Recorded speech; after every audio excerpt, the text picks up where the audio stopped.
Good afternoon, ladies and gents. Ooh, that's a little bit loud. Is that okay? That should be okay. Welcome to the live stream. Let's just jump in the drone camera.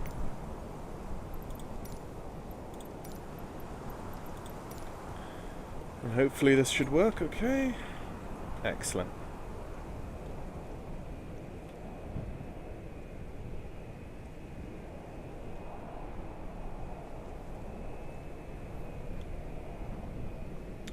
So here we are, ladies and gents, this evening in Princess Juliana Airport. This is TNCM, Tango November Charlie Mike Airfield in the Caribbean, or Caribbean, depending on what side of the Atlantic you come from. Lovely scenery we're rocking here this evening. Nice terminal building there. But what everyone is here for, and what I'm here for, is the Boeing 727 in Microsoft Flight Simulator. I was very interested in this when I first heard it announced, and very happy to see that it had released in a very, very good quality state. It wasn't early access, if you could call it that. It's pretty much feature complete, which is lovely as of day one. So why I'm really excited about this is that this is a vintage steam gauge airliner with an INS in Microsoft Flight Simulator. This for me is going to very much be the test bed of training for the 707 once Asobo / Airplane Heaven get around to releasing that in Microsoft Flight Simulator. And the INS long hauls that I want to do in Microsoft Flight Simulator on VATSIM in the 707. My INS training is going to be in this. Now, let me just have a look and see. We've got some particularly loud ambient background noises here.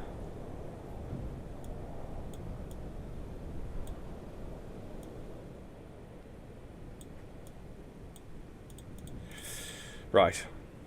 What I'll do is I'll jump into the aircraft and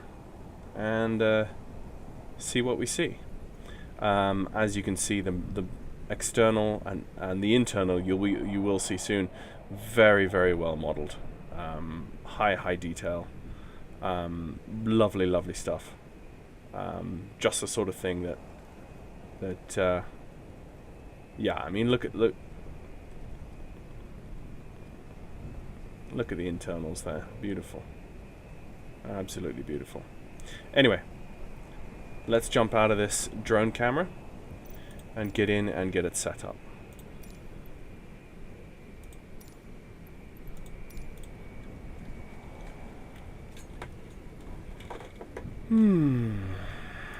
Okay. Unpause track IR. And here we are in the flight deck. Very beautiful. I don't know what the temperature is outside, but if it is as hot as it is where I am in my attic, then it's pretty hot. Okay, so first things first, we will bring up the clipboard, which is essentially similar to the tablet. Let me just pull up my chat stream. Listen, all good to see you. Yes, don't forget the horse in the back. Yeah, I've had enough time to watch other people's live streams of this aircraft to kind of know what's going on.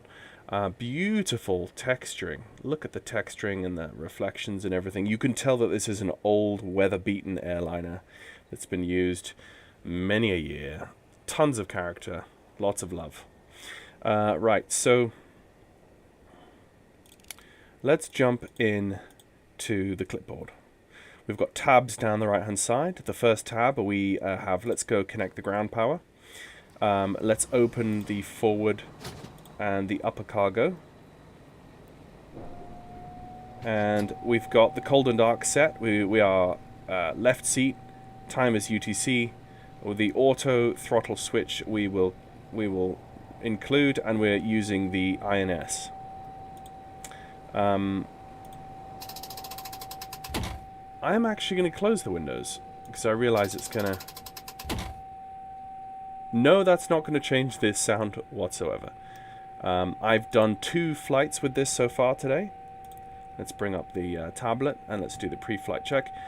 So because this is literally the 3rd time I'm flying this aircraft and the 1st that I'm flying on a VATSIM, I'm going to go with full automation to help me out. Until we get a yaw controls profile for this, we're going to fly with all of our helps. Okay, so pre-flight. Let's load in. We are flying from Princess Juliana to Miami. Let's load in our flight plan. So let's start loading that and start loading that. And while our weights and fuels are being loaded into the aircraft, we've got the GPU connected. And the pre-flight check is being done. So, while the pre-flight is being done, let's just pause track IR and let me show you the flight plan that we have for today. So we're flying, like I say, outbound Princess Juliana. We're flying across. I've used some VORs as my waypoints. We will be flying on the INS, but we'll be using the VOR lats and longs until the first GPS waypoint, or the first INS true waypoint, will be Fowey, and that's the beginning of the star into Miami, which is Fowey, Juno, Lovely, and then radar vectors, as far as I'm aware. So that is 8 waypoints, which is strategic because the INS has 9 waypoints, 9 waypoint slots that it needs. So while we let those things get set up, let's go down to the INS and put it onto standby. Why is my...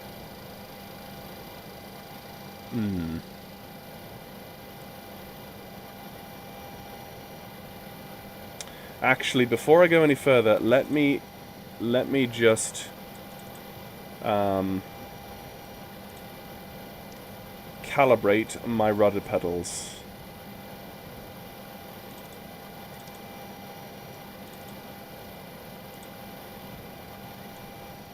Right, here we go. Oh, oh. There we go. So, start.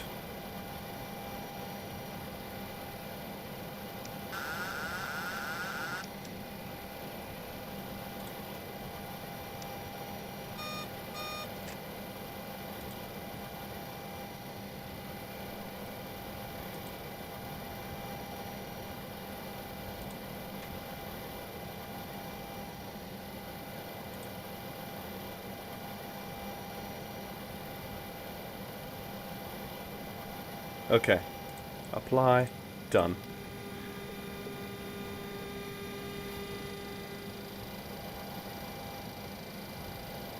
Okay, let's pause track R there and bring up my waypoints.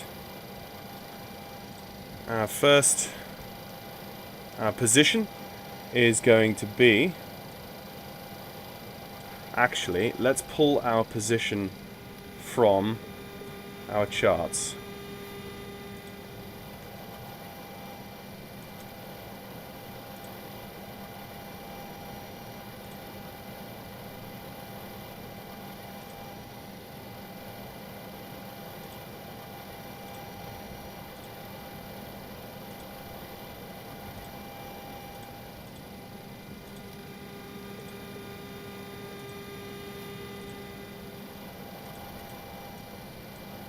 We were on Bravo 3.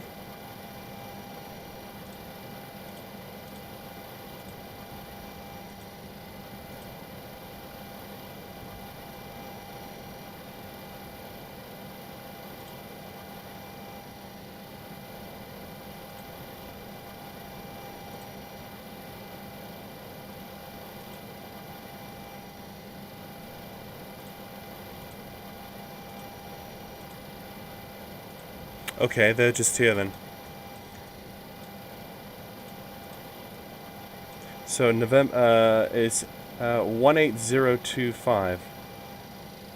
North 18025.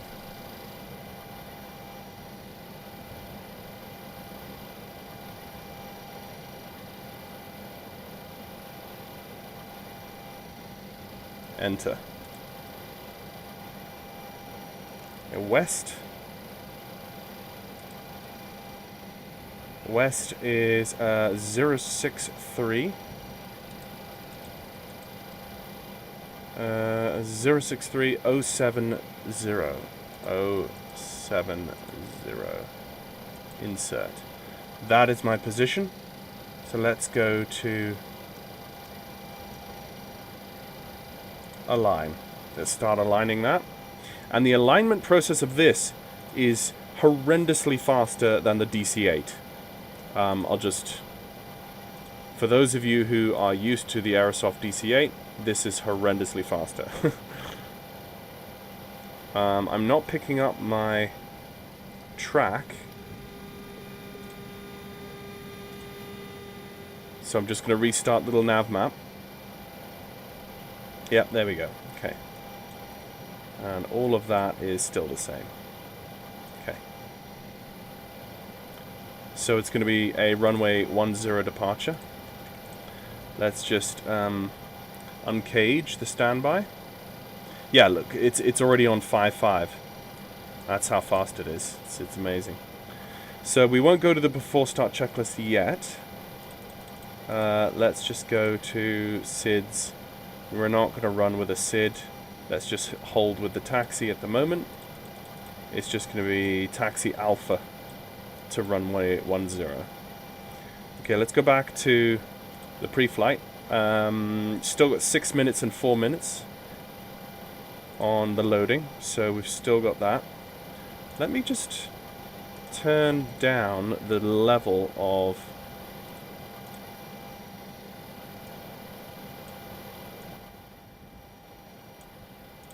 just to be a bit more manageable. My initial altitude I'm going to put up to, say, 7... Okay, I'll go 6,000 on the initial altitude. We're going to go 10 degrees up, and we're going to go heading hold. Although that's actually might be changed. That might be something that's changed by the auto flight engineer and auto. Let's turn that on. Let's turn those two things on. Let's just squawk 2,000 until told otherwise. And we'll put the probe heats on. I've not actually found where the... I've not actually found the outside true air temperature, the TAT, on this flight deck yet. I'm sure it has to be somewhere. Let's just close the flight deck door. Yeah. Let's turn on the navs and the logo. Short taxi today, but a very abrupt turnout. So we're gonna have to be quick on that. So looking at while the remainder of those weights and balances come on board, let's just go to file the flight plan through SimBrief. ATC flight plan, show details. No. Pre-file on a network. VATSIM, pre-file. Allow. I have to give VATSIM authorization to log in. And I literally am going to press, that's Amerijet 35 Foxtrot. File flight plan. And I don't really have any pieces of paper to... Oh, I've done it again. Hang on. I keep squeezing the volume on my headset. Right, let's get a piece of paper and a pencil. That is Amerijet, which is AJT 35 Foxtrot. Okay, that's filed. We are going up to flight level 320 today. And it's an en route time of roughly 3 hours and 10 minutes.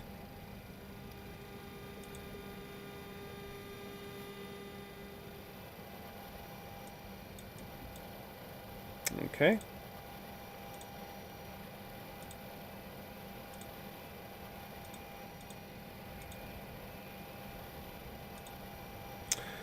Alright, let's check on our weights and balances. They should be in by now. Okay, just 60 seconds on the fuel left and 3 more minutes on the cargo. So, and then we will go to the next page in the thing. Let's just make sure that our radios are on.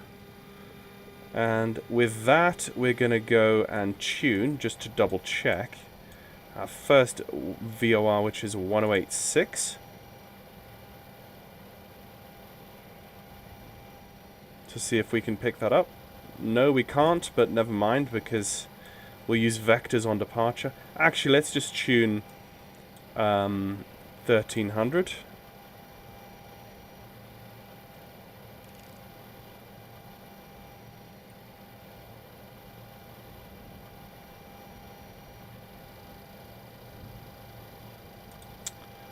We should be able to pick that up. Let me check if maybe they need to be up. Yes, they need to be... Those two switches behind you need to be up, not down. That's a good point. Okay, so I know that works, because that's an outbound radial of 294 on the course. 294 set, and the runway heading for takeoff is 096. So let's set that. That's 956.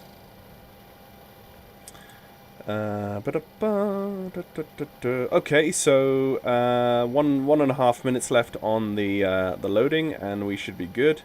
In the meantime, let's get the forward entry closed.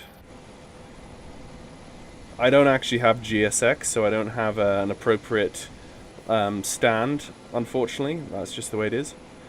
I've got some interesting cloud cover coming over, and that bank of weather is coming my way, actually. That's blowing towards me, so see if I can get up before that arrives. For those of you in the chat, feel free just to say hello. Just let me know if my audio levels are sufficient.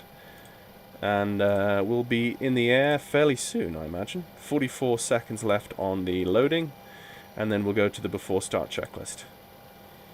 Oh yes, let's go to nav now, and let's pause track IR, and let's start putting in these routes, these waypoints. So the first waypoint is St. Thomas. Let's go to St. Thomas's lats and longs on...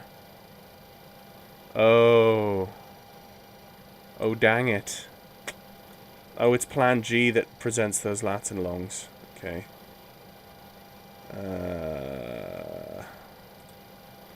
How do I pull up the information of the lats and longs of that VOR in vPilot, in Little Navmap, sorry. Oh,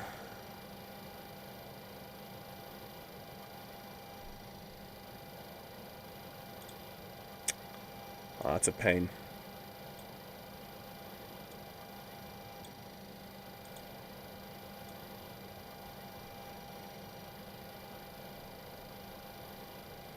Hang on, I wonder if I can...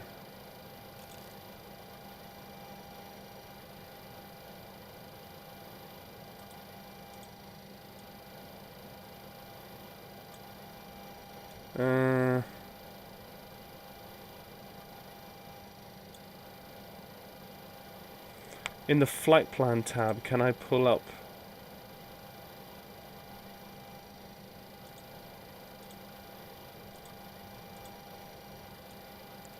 I'm not quite sure how to do that, but I'm just going to have to do that in SimBrief instead. So I'm going to pull up the lats and longs in SimBrief.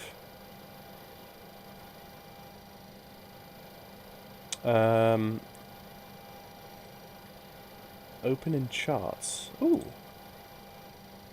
Yes, we could do that. If that works. Let's just view PDF. Oh yeah, let's just view PDF. That's much quicker. Okay, so we're going to pull up the lats and longs for our first waypoint is STT, which is just St. Thomas, which is just here. Let's just zoom in. You can see what I'm doing here. The lats and longs are there. Highlight. Whoa, okay. And for every subsequent we will do the same.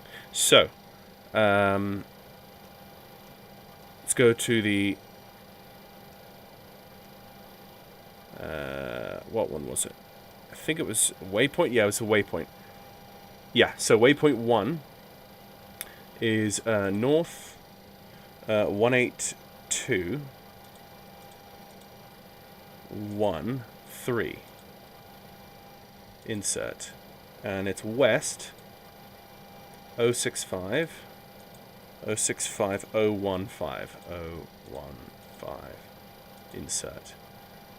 Number 2 is going to be SJU, which is this one here. I'm just selecting them. That is north 18268. Insert, and west is 06559.4. Insert. Waypoint 3 is Golf Tango Kilo, which is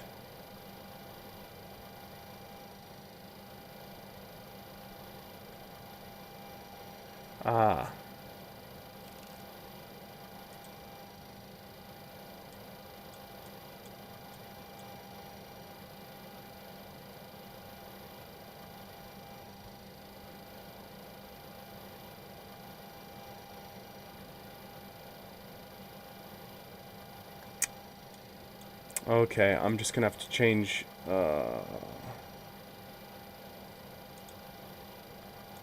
I made a mistake. Okay, Golf Tango Kilo. How can I grab the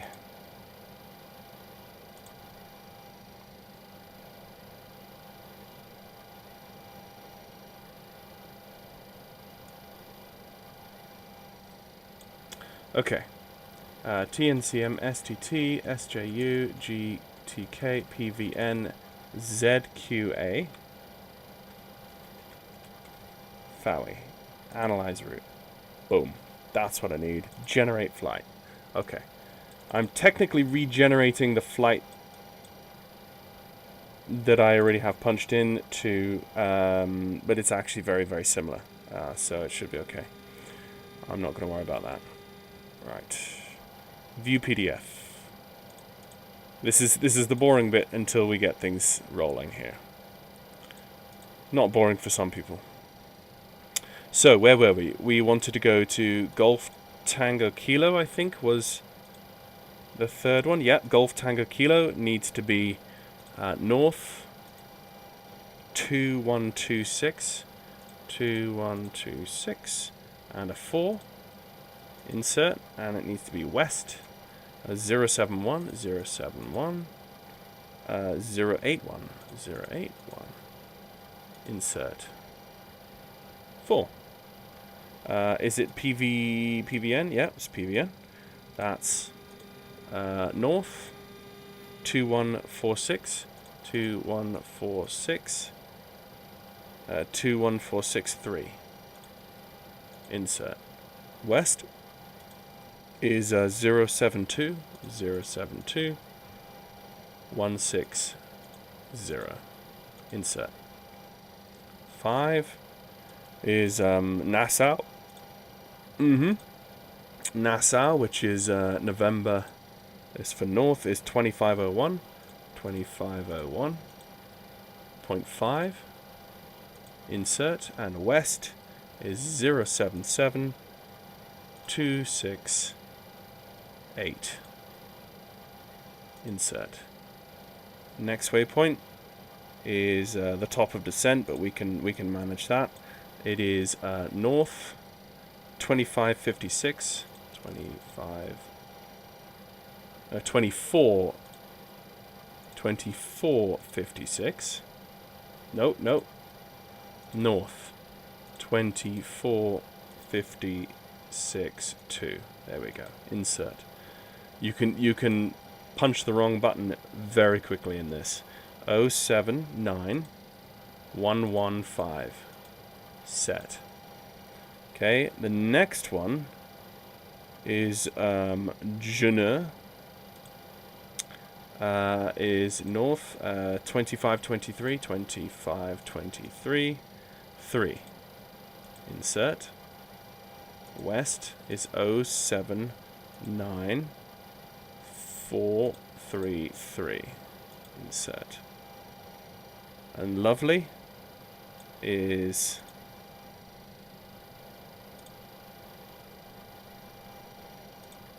north 2539 7. Insert. West 08008. And then a 3. Insert. Okay, Dolphin, which I don't think I have in. I'm not going to worry about that, I think. Okay. Let me just zoom in. Yeah, I'm going to just... Dolphin. Okay, I'll put Dolphin in anyway. No, I won't, because I'll be on vectors by that point anyway. Okay, so that's... 7, 8, 9. So, okay, so that's our current position, and that's our first waypoint. So, now what we want to do is go to desired track and status, and we are good to go. So, all of our weights and balances are done. Let's go to the takeoff page now, and let's load in the current METAR. It's going to be flaps 15 departure. Those are our flap 15 limits. Let's set the EPR and the trim, and let's also set our speed bugs, which are set. Okay, so that's pretty much it until we get to, let's do the before start checklist, and have a look at ATC. We've got no ATC online at the moment. Let's go 122.8.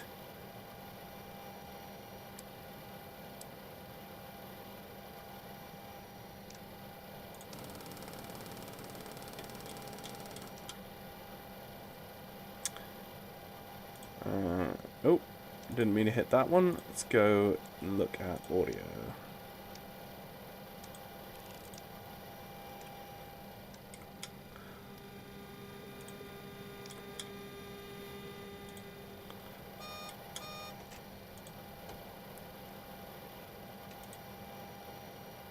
Oh, because I need to go down here, VHF 1, and turn it on to VHF 1, and then listen. Now... Yes. Okay, we're active on Unicom. Although, I remember that on VATSIM it went to local VHF Unicom channels that are not universally 122.8 now. And I can't remember. Let me see. Maybe there's a VATSIM local Unicom channels.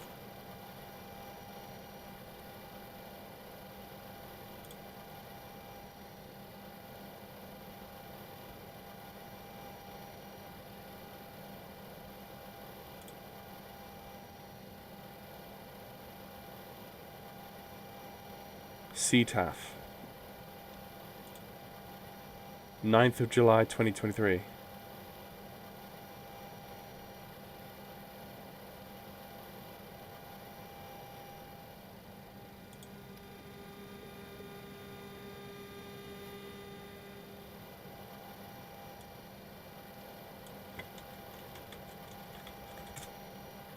Ah, VATSIM CTAF.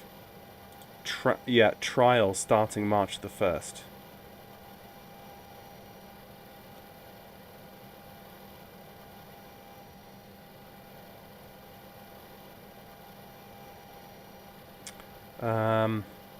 Okay, actually, if we go to the aircraft, the airport diagram, we might be able to pull up the...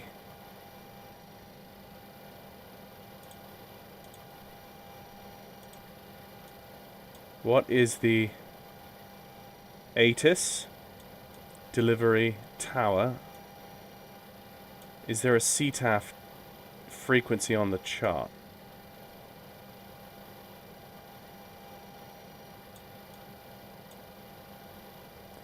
There is not.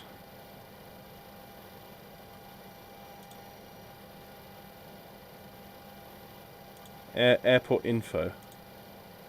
Here we go.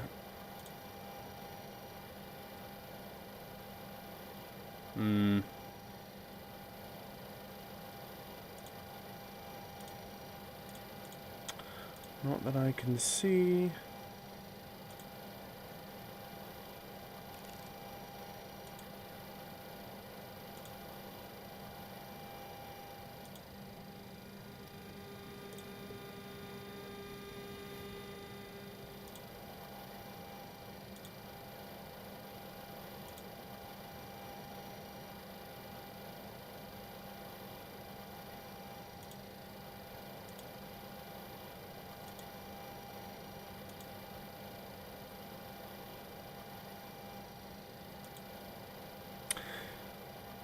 When in doubt, I'm just going to...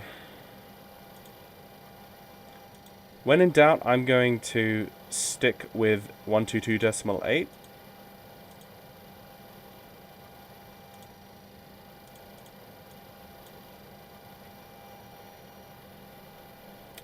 So, is that guy still? Yeah. And that weather is starting to close in on us.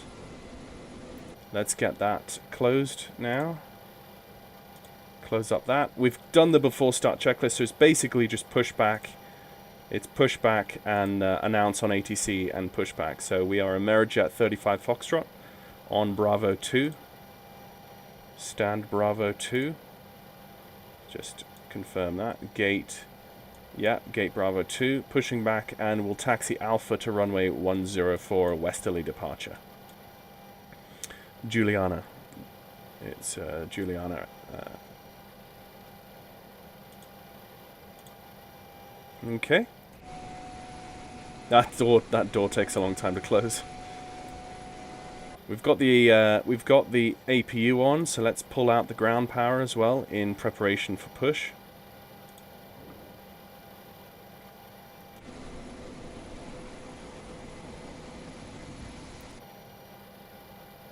That door is now locked, and APU is gone.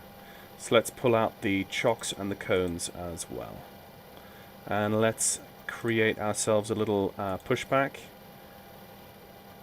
curve here. This is the freeware pushback tool. Let's go to about there.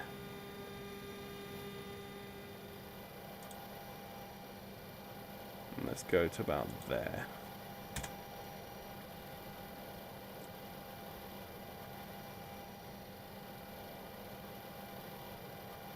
Okay, so Juliana Airport, so it's Princess Juliana.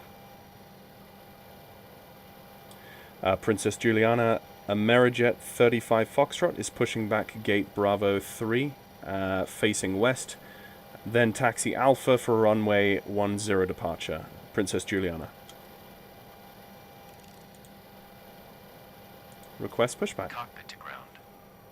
This is ground. Stand by. Get the beacon on. Beacon's already on. Pushback is beginning. Parking brake is currently set. I've never used the INS with this add-on, so I'm quite excited to see how this works. Hi, it's Bravo 2, I guess. Yeah. Oh, is it Bravo 2s? I thought it was Bravo... Did I get that wrong? I probably got that wrong. Bravo 3... Oh, it's Bravo 2. Okay, yeah. I was counting in the wrong direction. It's Bravo 2. Okay, Yep, I should have just looked. We are cleared for But start and push. there's no ATC, and it's just that guy to... Cleared for push start. Please release parking brake. Parking brake Parking brakes release. Commencing pushback. You can start the engines in sequence. Start engine 1. It will start in the sequence. Let's watch N1 rise to about 10%, and then we bring in the fuel. Watch the fuel, the low oil filter, fuel pressure, RPMs rising. Yep, fuel light is out. Yes, it's fine. If I'm not wrong, it's the first add-on with INS on. SimTrain, I'm not sure, because they did release a couple of Concords. There's the fuel. They did release a couple of Concords for Microsoft Flight Simulator, and the Concorde has an INS in it. So, but I hear nobody talk about the Concorde these days, or the versions that were released so far for Microsoft Flight Simulator. And I hear no one talking about their INS units. So, yeah. So N2 is rising. Yep, there's that noise. The engine seems to have come online.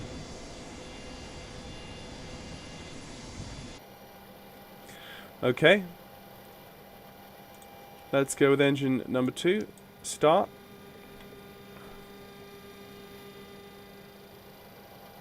Also, I've seen pretty much nobody flying this so far with a track IR5 or a head tracking. It's just people with click spot. Okay, pushback completed. Please set your parking brake. People with click spot cameras. So, Startup is complete. You may and there's 10% on the N1. Good engine start. Clear to disconnect. Let's get that. See you at the side. Have a good flight. So when you're using this tablet here, it really takes a lot of the heavy lifting away from you as pilot in command, which is good, because traditionally these were not flown with one person trying to do 3 things, which a lot of streamers so far have commented on. What I really would like to do, I am actually on a mission to create your controls profile for this aircraft, so that you can have 3 people join in a virtual shared cockpit setup. So you've got a pilot in command, a pilot monitoring, and a flight engineer. That's the second engine up. Let's get the third engine going as well. That's my ultimate goal with this. You know, on VATSIM, 3 people in the same cockpit. You know, 1 guy on the flight engineer's panel, 1 guy on the first officer, and 1 on the captain's seat. All dynamically doing the correct checklists and everything. I think it would be amazing. So, I am on a mission to try to learn how to create your control profiles. Right, that's engine number 3. As that spools up, let's just get the taxi light on. Let's not worry about those. And let's go to the pre-flight checks. Those all done. We did all that. We've set the trims and the speed bugs. And then that's for the top of descent. So let's just close that for the moment. And he has an interesting livery. I've not seen that before, but let's get rid of that. Yep, all engines seem to be correct. So let's get ready for taxi. So let's go the after start checklist, and then we'll do the taxi checklist. Maybe players prefer to use FMS than INS. Oh, of course, SimTrain, like 100%. For ease of use and the exact no-nonsense nature of an FMS, many users, particularly users who like flying long haul, who are away from the computer for an extended period of time, an FMS is just obviously the way to go. But I find that following a magenta line in life has a certain amount of excitement, but unfortunately no more than that. Once you get bored of flying with a magenta line in an FMS, it's because that's the modern day standard. All of the modern stuff does that, and I like to fly vintage stuff with steam gauges, in both GA and airline stuff. So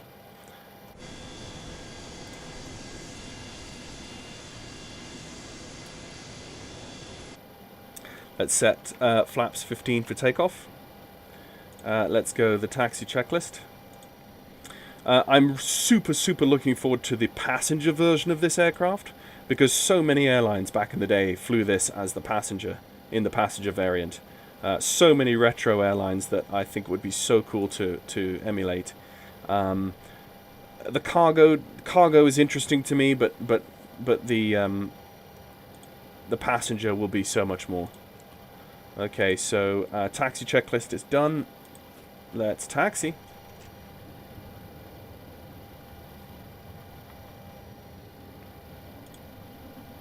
Yeah, no worries, SimTrain. Thanks for popping in. Hope you have a good rest of the day. And oh, we're heavy today. I think this is the heaviest I've ever. This is definitely the heaviest I've ever had so far. It's only my third flight, but yeah. So you flew the Jumbo 200. That's really cool. Now you see, I don't have X-Plane, and I'm not bothered to. I'm not going to invest in X-Plane 12, but a 747-200 with an INS would be an absolute dream. But the 707 with its INS is coming to Microsoft Flight Simulator soon. #soon. So, there we go. I'll read that listener whenever we are in the air and climbing, because I want to focus here now. So, let's go straight to the before takeoff checklist flow. What a beautiful aircraft. Absolutely stunning. Yep, there's the lights coming on. Technically, I should have done that as I turned the curve, but let's just check VATSIM. Make sure no one is... Okay, there's... Oh, what happened there? Is that my sticky gear? Is that my sticky gear? Come on. I give 50% throttle thrust here, just to get the thing moving. That I don't believe that's. I think that's just a sticky brake, a sticky toe brake. Okay, I'm gonna take a right-hand turn out here. Okay, so across the line we've got lights are on, strobe is on, beacon's on, logo's on, taxi light is on. Everything is set and ready to go, so let's just make sure we get the full length. I have seen other live streamers struggling with the acceleration on hot days in high airports. Again, I've got to try and find out where the TAT is in this aircraft. Princess Juliana, Amerijet 35 Foxtrot taking off runway 10 and right-hand turnout and a westerly departure. Princess Juliana. Okay, smoothly bring those up. And, yeah, those brakes are a bit sticky still. Okay. Watching those speed bugs. Watching the airspeed is alive. Oh, we might be heavy today. Checked. Yeah, we might be. Oh dear. Oh dear. Oh dear. This is going to be the whole length of the runway. Oh crap.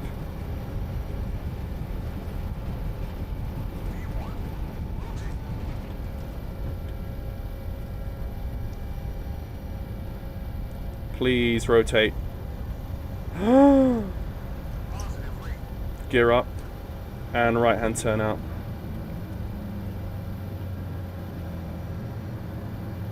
Goodness me, I'm not doing that with flaps 15 again.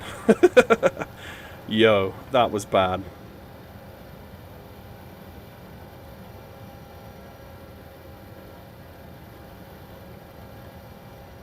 After takeoff flow, starting.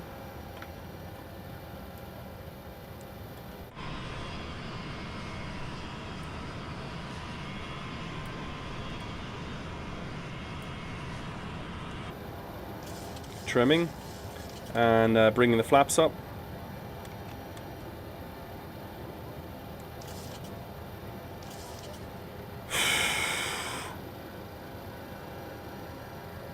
Let's just bring the engines down.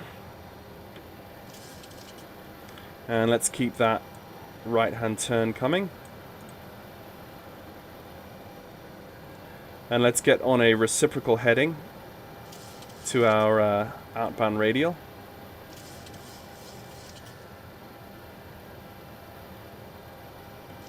And that is 250 knots. We do not want to... Let's get the autopilot on. Let's go vertical speed. Let's go turn knob. Let's go outcell. Actually, no, I just screwed that up. I need to do this.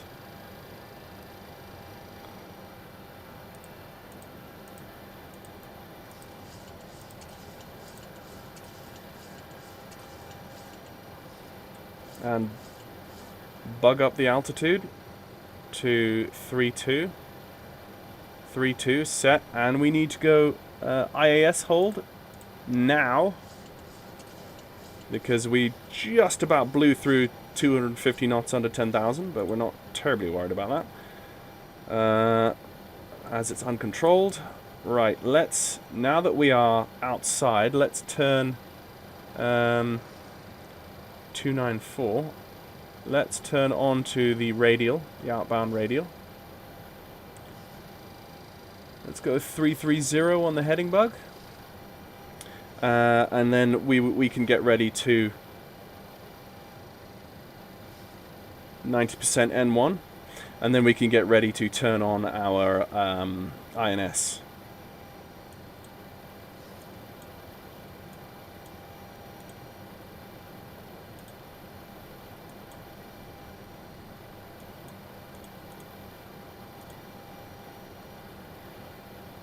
There's the radial.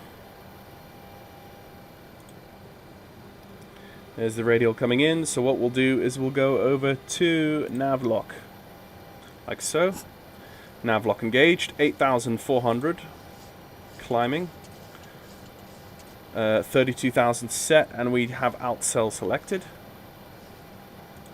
And we're coming onto that radial very nicely. So what we can do now is we can come down to our waypoints. Let's go distance and time. Desired track is 280. If we go waypoint change, we go 0 to 1. Insert. Can we go auxiliary nav now? And what's going to happen? Okay, let's just watch. Okay. 10,000. We've just passed through 10,000, so we can come off of IAS hold and flatten down to about 1,000 feet per minute to gain speed. Set. And we will bug up to, or we will increase up to about 300 knots. Coming through. There you go. That was a lot of fun.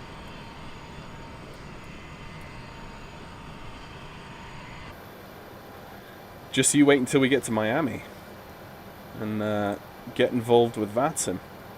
Okay, so our desired track is 280.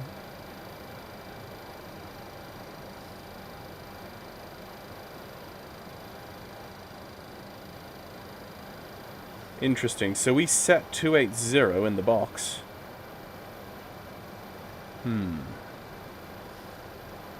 Distance and time 91 nautical miles. 13.5 minutes. We do have a bit of wind from 086. Desired track though is 280. I've put 280 in and it doesn't look like we're flying 280, so I'm not quite sure what that is all about. Oh, we definitely should have. Let's just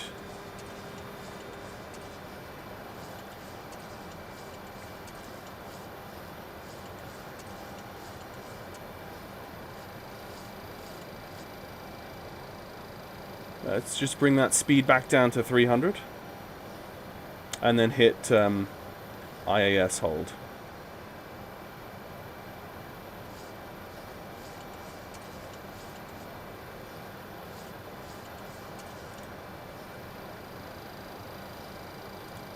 That's about Mach 0.6.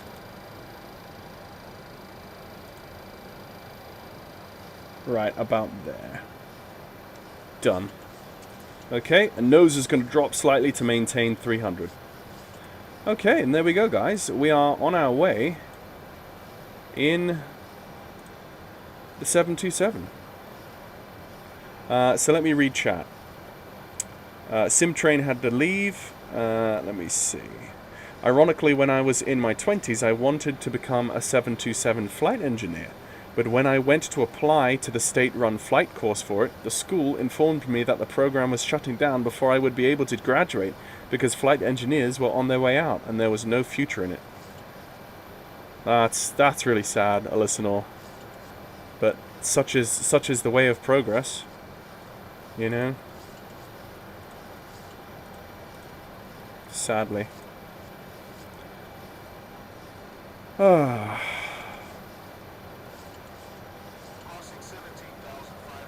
My oh, that's standard barometric pressure needs to come in.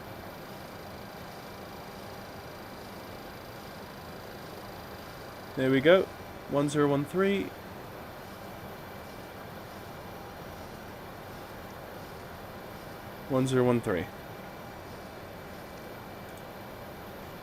My brother-in-law is at Omaha Beach right now looking at sending me videos of the American Cemetery.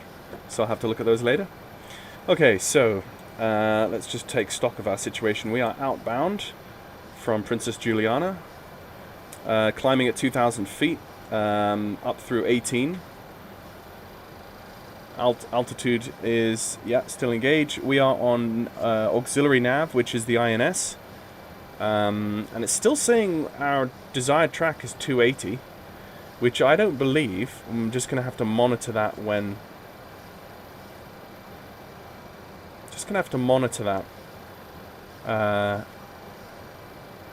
hopefully when we go to the second waypoint that will...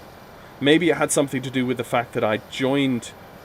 I switched it on when I was offset from my original waypoint to waypoint 1, if that makes sense. But anyway, we're up through our altitude. Let's clean up. I thought the first officer would clean up some of this, but apparently he didn't. So I will just come and give a scan. Logo light is off, beacon is on, strobe is on, navs are on.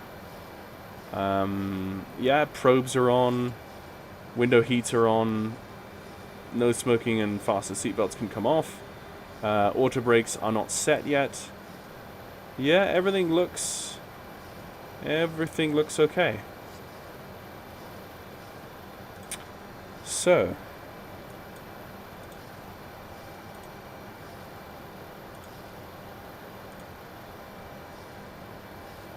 do you know what I didn't do? I didn't set up Volanta.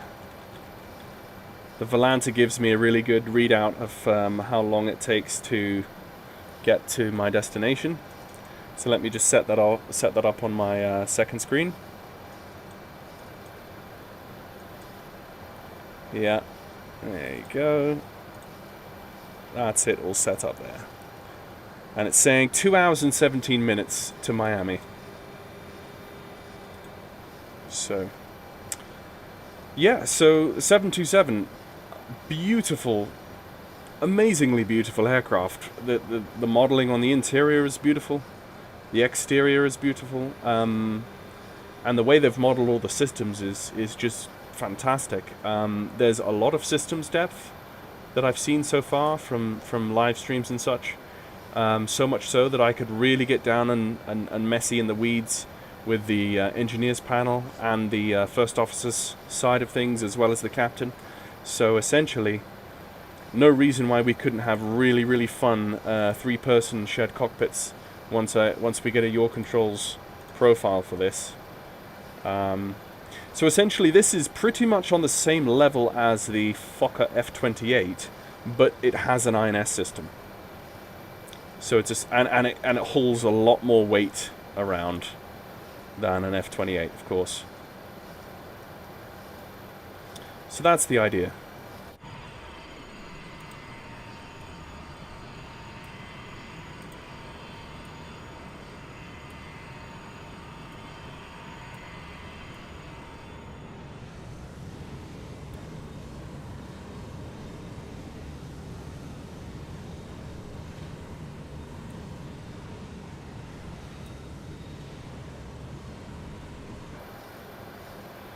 So climbing steady at 300. While we're here, let's get the airspeed knob set up for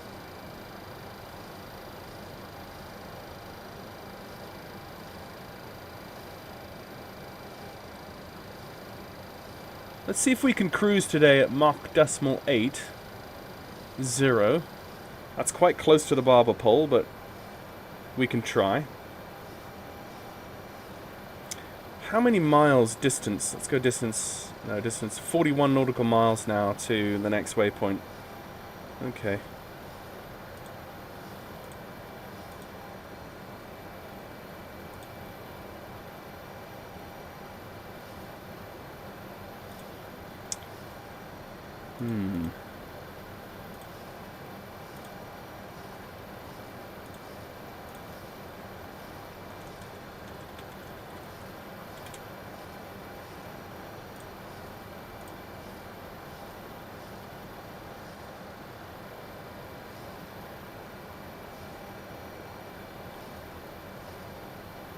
You can hear the oh yeah, I'm getting some throttle flutters.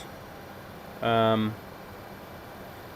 just have a look at my thrust settings. They're all actually engine 3 is significantly higher than the rest.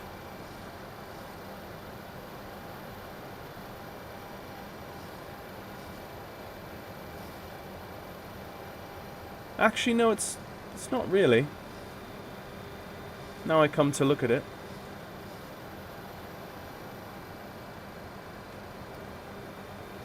So engine number 3 can always be pushed a little bit higher because of the big elongated engine nacelle that it's sitting in. It has different temperatures and pressures than the other two to have the same output. So that's interesting. 26,000 feet and continuing to climb.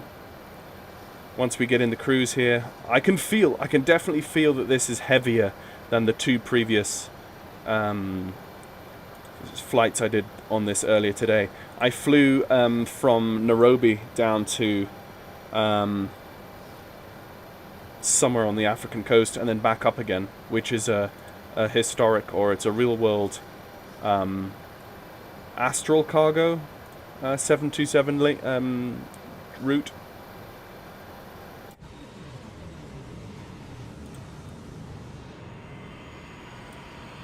Now, where is that? Is that... no, that's the Virgin Islands.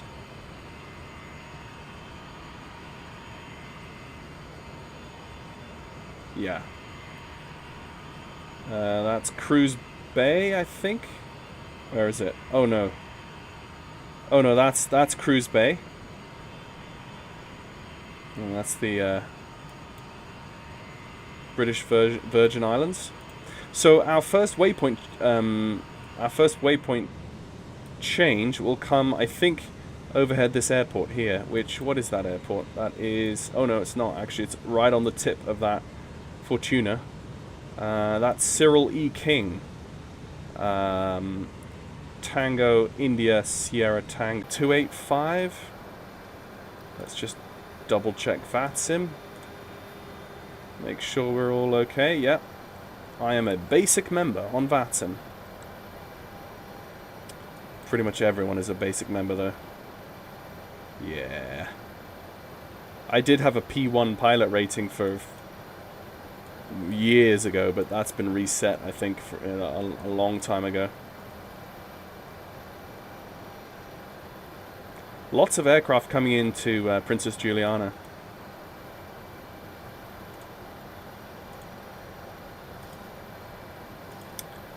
Okay. Yes, let's just have a look.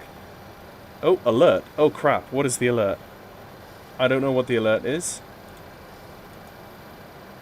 Oh, maybe the alert is that we're going to the next waypoint. Okay. Hopefully.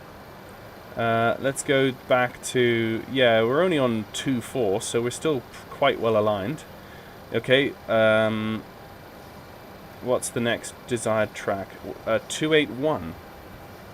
Do we see a bit of a change happening here? There's 281 set.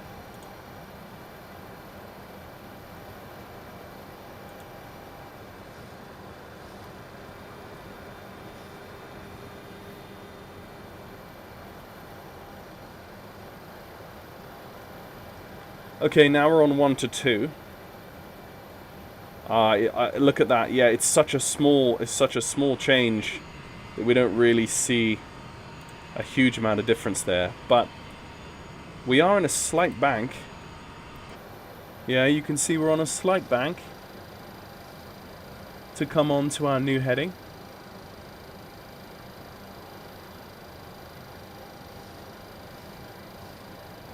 Oh, hello. Oh, the flight engineer automatically syncs. Oh, okay. Interesting. I didn't know that. So what is he doing there? Airspeed bug? No. He's fuel feed. Fuel... No, he's... Whenever I twist the heading bug, it flicks back to...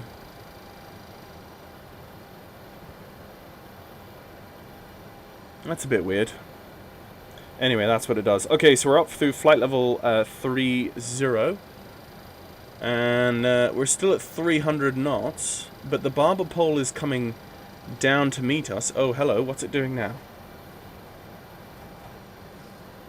Interesting. Interesting. Strange. Huh. It's as if the INS code is using the heading hold to fly itself, which I don't know if that's realistic. I guess that must be, but let's see. Have we got a wind? I can hear a bit of turbulence out the window.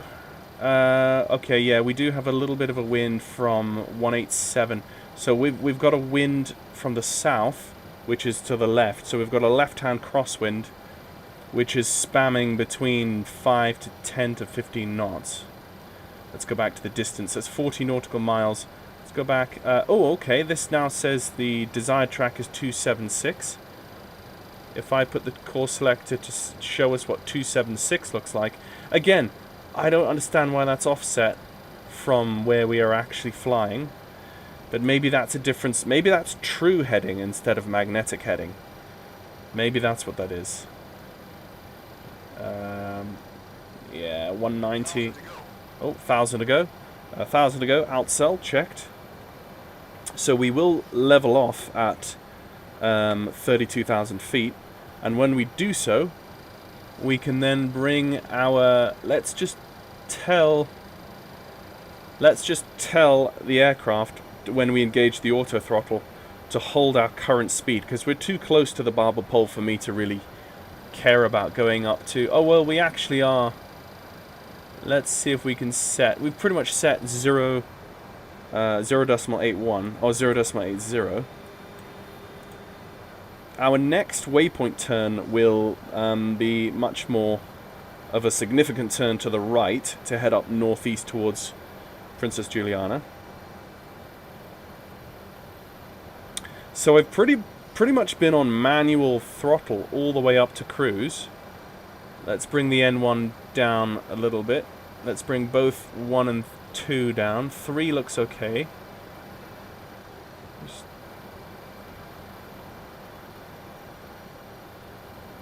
And we're climbing just about 400 feet per minute. And we still don't have any contrail, which is a bit weird, but I guess we're not horrendously high either. Beautiful scenery.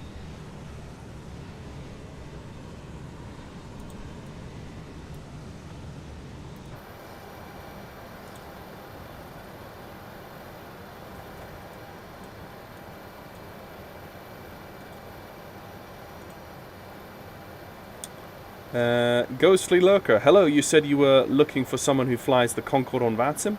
There is a YouTuber by the name of Alpha Charlie who regularly flies the Concorde. It's his bread and butter plane. I am sure he has any answers you would... Yeah, I wasn't really looking for someone who flies the Concorde. Well, I was just wondering... I was interested in the Concorde iterations for Microsoft Flight Simulator and what level of systems depth they have coded for the INS, because we've now got a good decent INS system in Microsoft Flight Simulator here with this. I've seen that in live streams I've done that people have done in the past, and that seems to be the same for me unless I need to do something or learn something different. This is only day one of flying this aircraft for me, so so yeah, the speed will fall back slightly as the throttles reassert themselves, and then the auto throttle will hold that speed bug at Mach 0.80. Now we're only 8 nautical miles from our next waypoint, which will come in, and we'll see a right-hand turn coming in for that.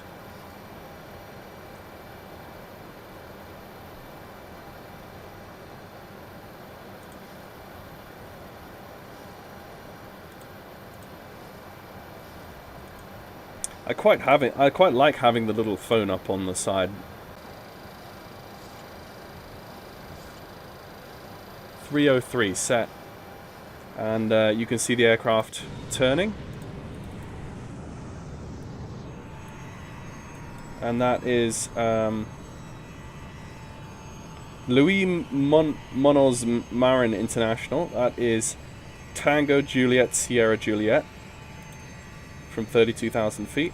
Looks beautiful from up here.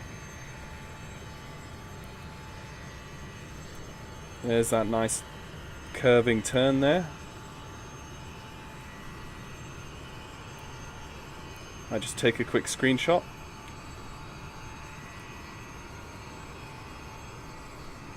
Actually, that's a nice one. Let's just tweak it like that. There we go. Get the airport and the coastline in there as well.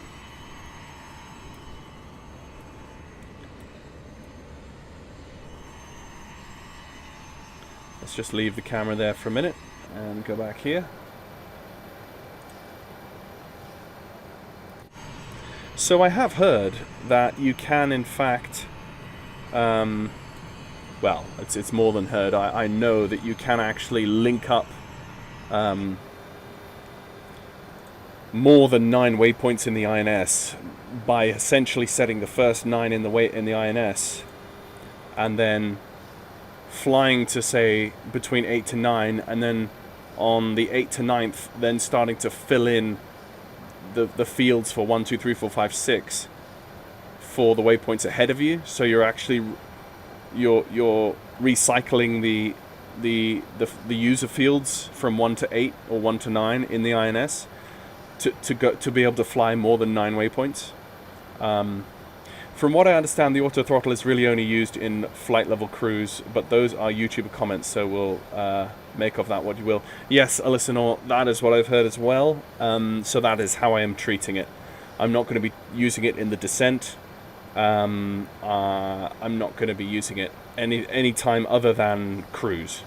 Now, because I'm well versed enough in flying the F-28 on Microsoft Flight Simulator, I'm very comfortable with a manual throttle setup where I'm not using auto throttle for like most. I mean, the F-28 doesn't have an auto throttle period, so you're just manually adjusting the throttle continuously. So I'm very comfortable with that. A lot of people, I suppose, I could actually get myself into a lot of trouble by saying that I feel very comfortable in an aircraft like this, and then in 5 minutes I'll go and make some huge mistakes. So there's that. But Let's just see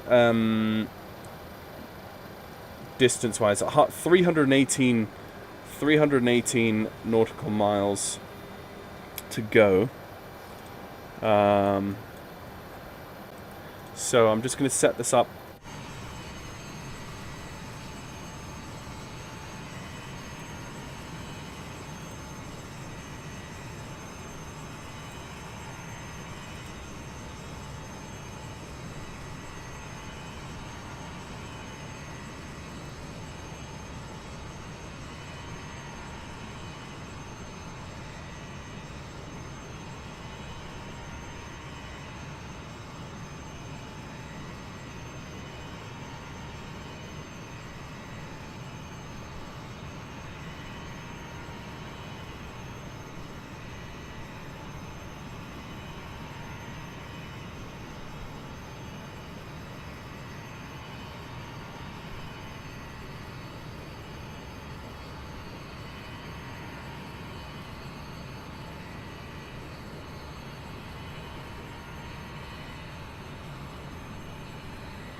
Okay, I'm back.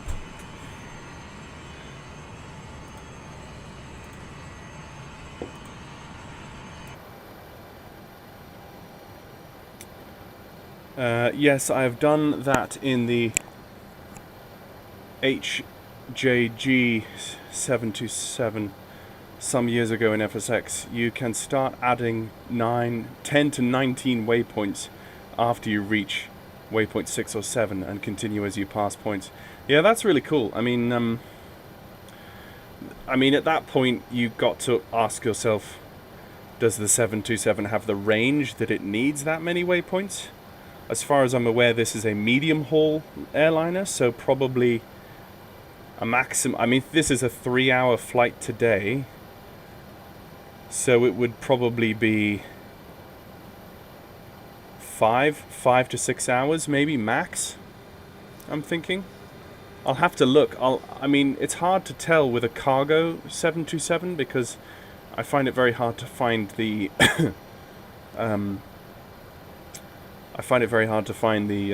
any solid details on routes for cargo, because cargo is, by the nature of cargo, it's relatively ad hoc. So there weren't any like schedules listed for vintage cargo airlines. But once the passenger version of this gets released, I'd love to hear more news from FSS to see when the passenger version is going to be released and how it's coming along, because that's really what I would be very, very much excited to fly on VATSIM rather than the cargo version, because there's simply so many vintage airlines that flew this, and all of their route timetables and stuff are online for us to look at, so we can do historic vintage airliner routes.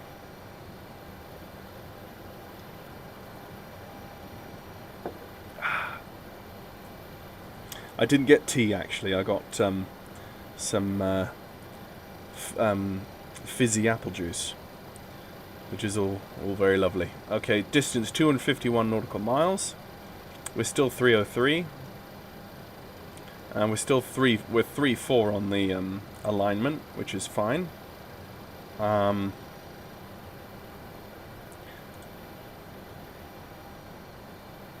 everything is peachy. We could take up a higher cockpit view here if we wanted to. I think I'm a pretty tall guy. I think my head would probably be back here somewhere.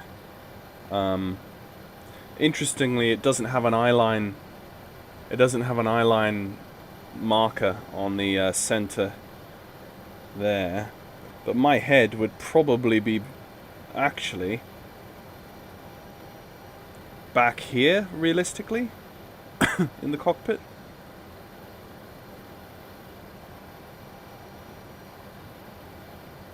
Probably about here.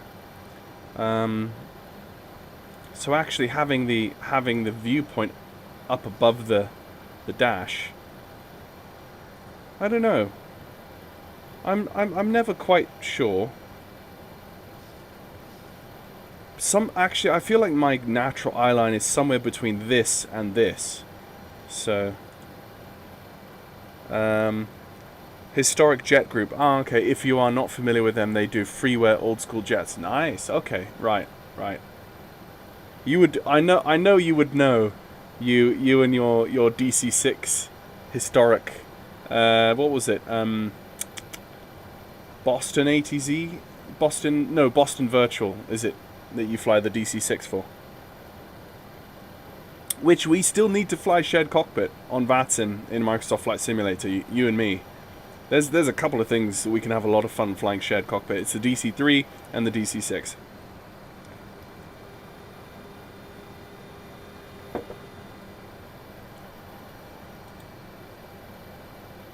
Also, the DCS Chinook is out, and I've been hearing some initial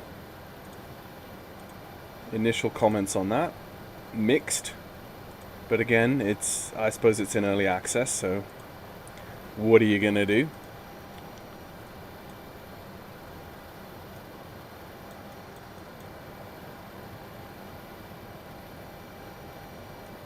So far,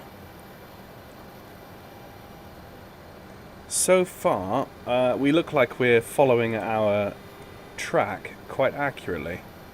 We are slightly off, but only slightly.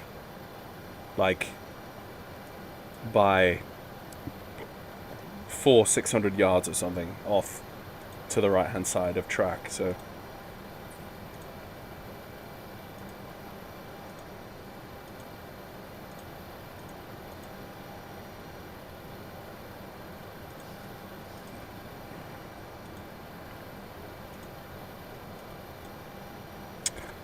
area control has gone offline on VATSIM. I have a bad feeling it's just going to be another one of those situations where where am I? Hang on. Oh, there's me. Okay. I'm in green. There we go. I have a bad feeling by the time I get to Miami, oh well, actually, yeah, there's no ATC online, but there's some ground traffic, so we'll get some Unicom calls at Miami, but sadly, all the ATC that was there when I started the stream is gone. But that's just the way of things. So we should be an hour and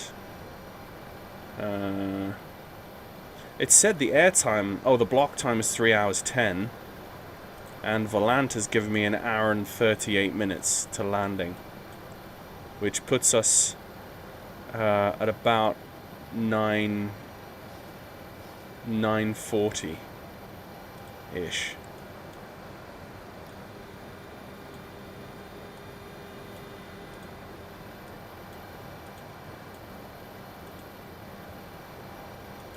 Delta Virtual Airline, that's it.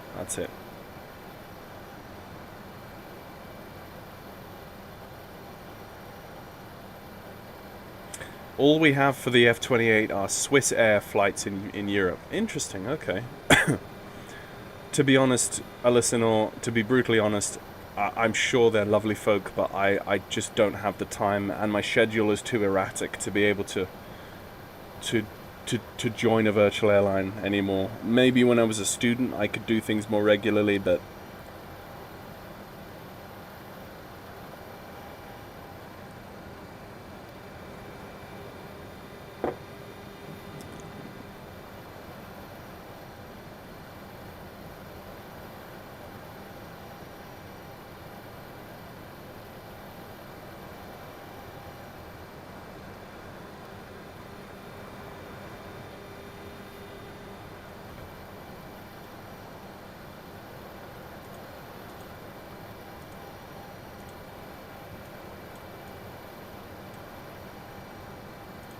the one thing I haven't actually done yet in the 727, this being my third flight, is an ILS. I haven't done a successful ILS, so I want to try and nail that in Miami. If I come down here, yeah, I'm gonna want to come in 09er. Or what is that? 008 right? I know one of these doesn't have an ILS. It's a localizer approach. Yeah, loc DME. But that's an ILS Cat 1. And I made that mistake on one of my previous videos in the F-28 coming in from Key West. They gave me a 08 left, and I joined the localizer, and the glide slope didn't come in, and I was like, whoa, and all of a sudden I was way above the glide because I was sat there like a muppet waiting for the glide slope to come in. C'est la vie. I understand, I don't get to fly as much as I would like, yeah.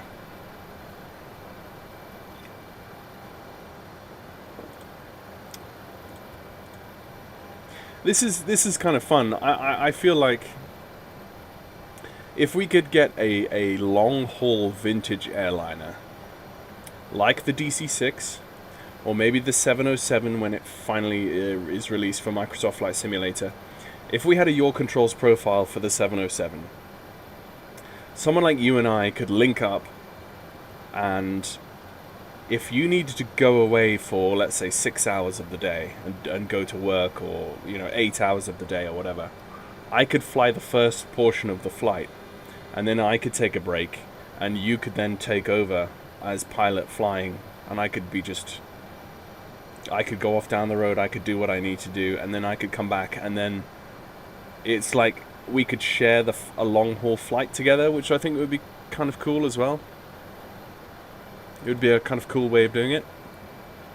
I have not set my standby.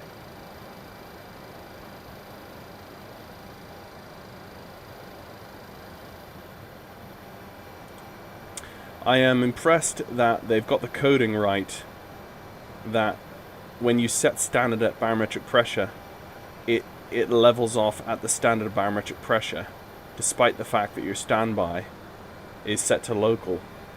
The DC-6 always had that problem where if you set standard barometric pressure of 1013, it would still always level out at local barometric pressure, not standard.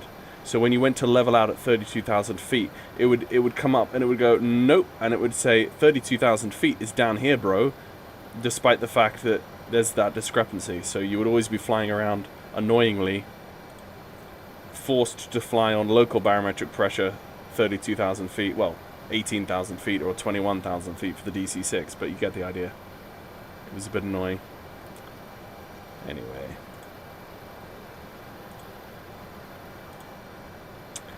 Yeah, we're just chilling at ground speed of 483 knots.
Ooh. Well, hello.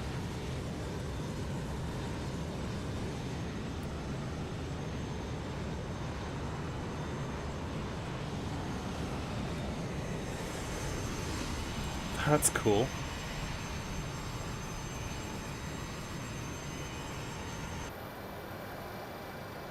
Yo.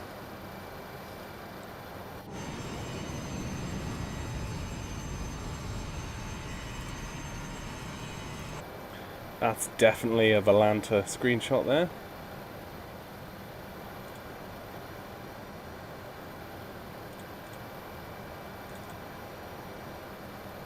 Hang on a second.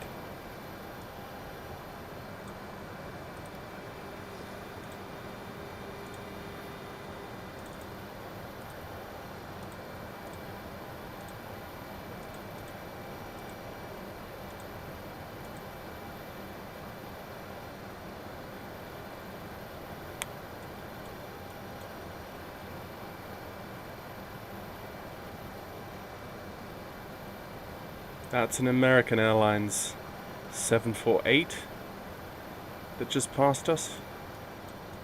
And what else?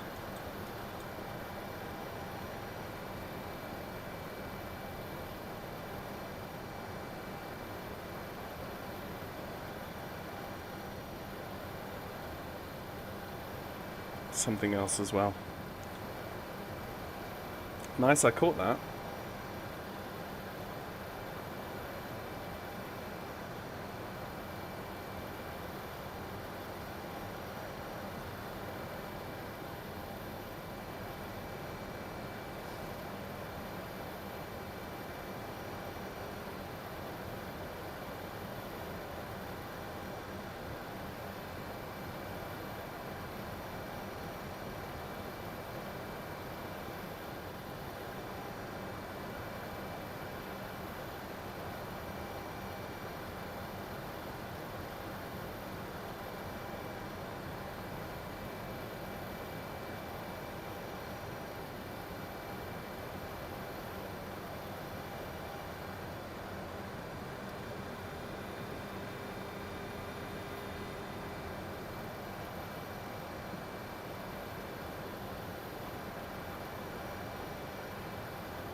That would be cool. I have my circumnavigation route for the DC-6 held at Beirut, Lebanon, because I haven't felt like I could make the next 3 legs. Beirut, Lebanon, Karachi, Pakistan, Karachi, Pakistan, Bangkok, Don Muang, Thailand, Bangkok, no. Yeah. Thailand, Sydney. The DC-6 can reach some shockingly long legs.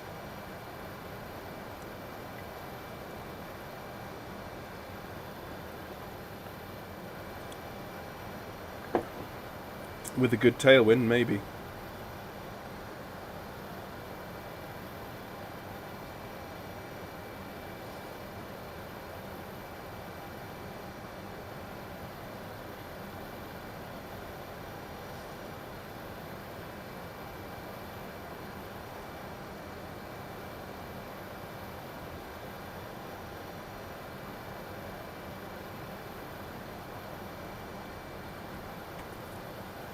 Oh, 4,000 mile. Okay, yeah. Yeah, no. The DC-7 maybe, but not the DC-6.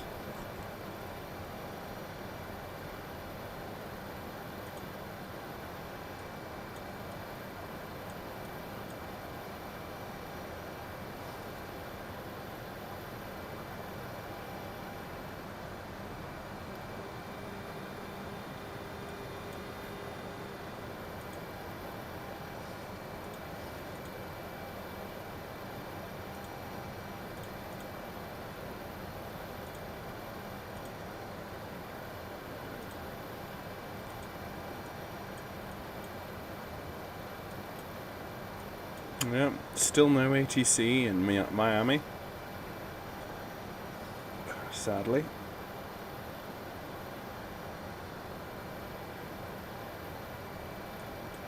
But at least we get to test out the ILS. And while we're in cruise, let's start to look at charts.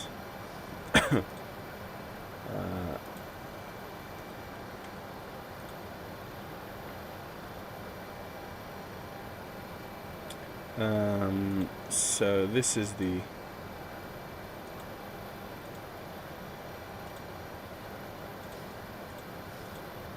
so at Fowey from Nassau. It's from Nassau. It's 273, 63.3 nautical miles to Fowey.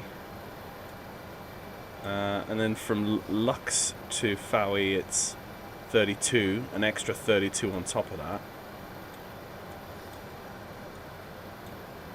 And that's a radial, an outbound radial of 180 from ZFP with the frequency there. So I could actually cross as I'm doing that. I can check where I am at Lux if I wanted to. And then when I get to Fowey, it's a right-hand turn onto 317. Distance 71.5 nautical miles up to Junner. Sorry, not. That's 39.5 nautical miles. And then from there, it's into Lovely. And from Lovely, it's essentially expect radar vectors to final approach course. So the minimum is 2,900. So we go for a 3,000. Yeah, we've got 1849 on the south side. Well, that's quite far away from the airfield. But if we go to Lovely, and then from Lovely we'll do radar vectors in, and then let's just get rid of that. Let's go KMIA. Let's go approach. So what we want is we do not want 08 left. We want 08 right. ILS, there you go. So let's open that up. Let's have a look. That is, yep. So the initial altitude is 3,000 coming in there. It's a, what is that? That's a 3 point, no, that's, what angle glide is that? I don't know what angle the glide is, but the final approach course is 0902. Frequency is 110.3. Yeah, pretty solid. Very nice. The decision height's 450.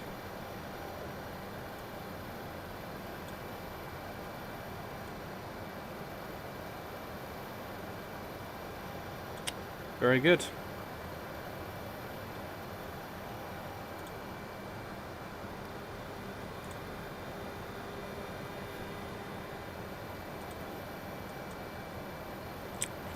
How close are we to our next waypoint? I can see the next island off the nose. I can see a contrail just up there. I must be just below the cons because I'm still not making any cons. But he's an American. What is he? He's an American A321.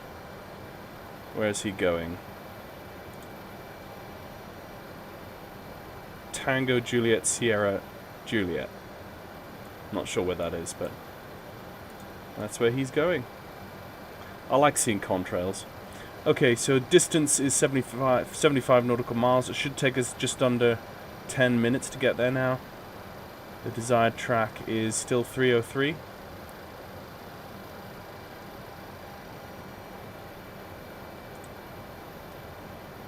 So obviously I've got the I've got fuel feed on auto and fuel heat on auto, and the flight engineer is just looking after, he's managing a lot in the background. So essentially it's just we're in cruise for a while here. I probably should have chosen a shorter flight this evening because there's a fair chunk of time just in cruise, and I should get to bed, but we're okay. We're okay. It's an hour and 20 minutes now to Miami. It's not a bad thing to have a bit of a longer stream every now and then.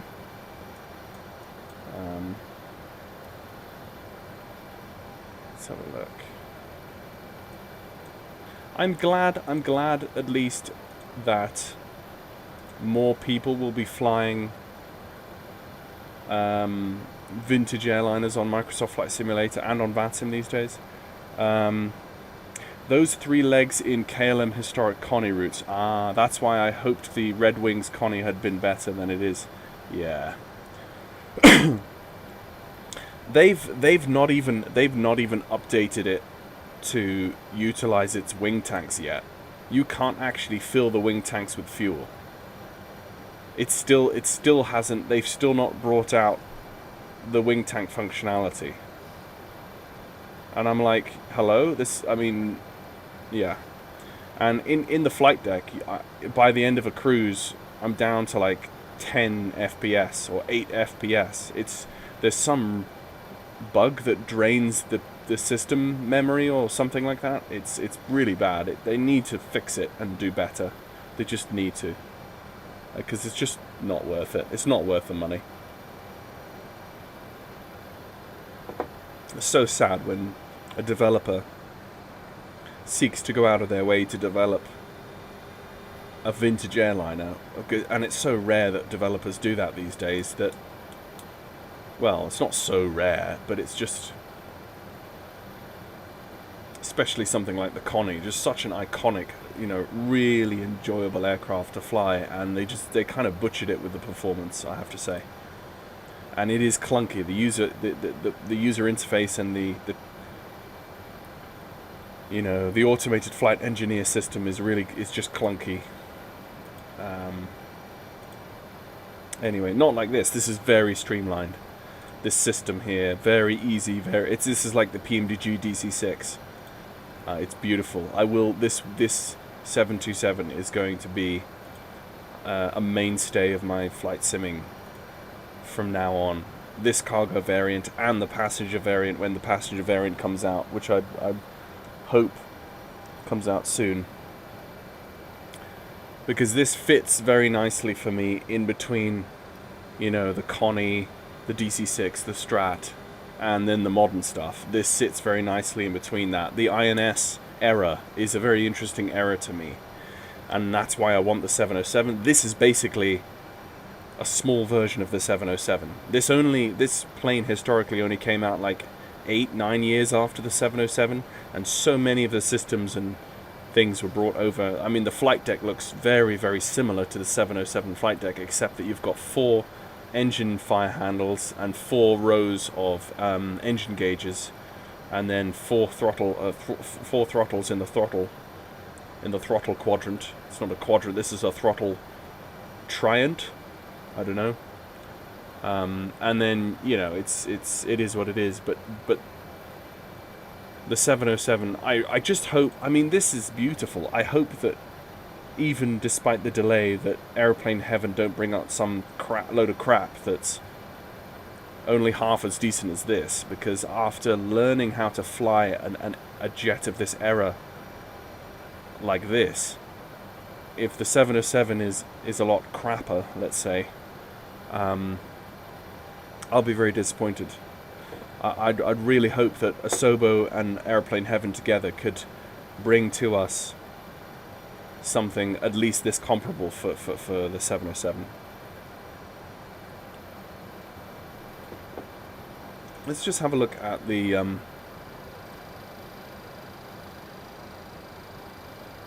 what did our, I think it was 450 or 470? I think it's 470. 4, 10, 20, 30, 40, 50, 60, 70. That's 470 on the radio altimeter.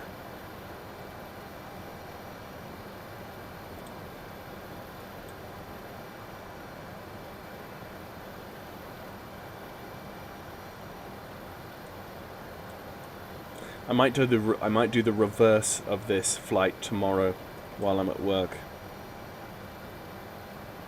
I can see that deviation coming in now. If you have a look on little nav map, you can see the INS.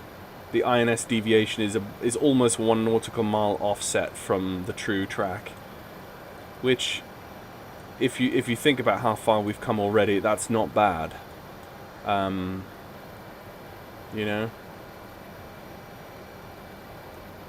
Yeah, that's almost 1 mile of offset to the right. So, interestingly, if you thought about it,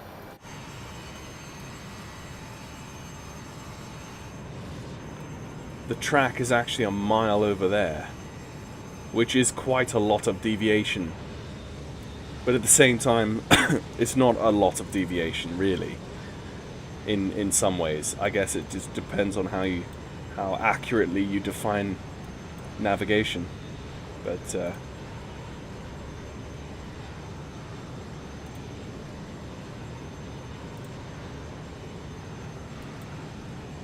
okay, this island is our next turn point up here.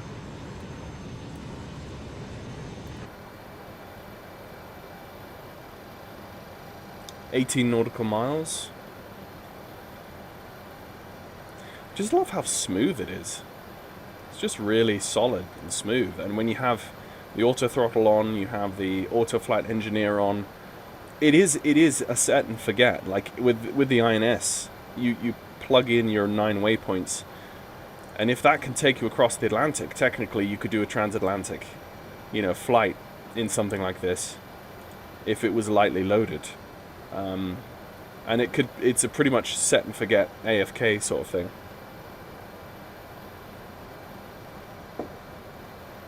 I'd like to try and fly to Bermuda and that sort of thing with this aircraft, landing in these kind of out of the way places.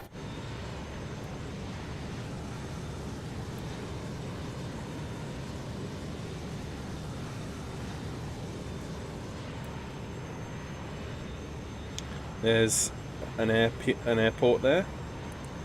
I don't know, where is this? This is Cockburn Town, it's called.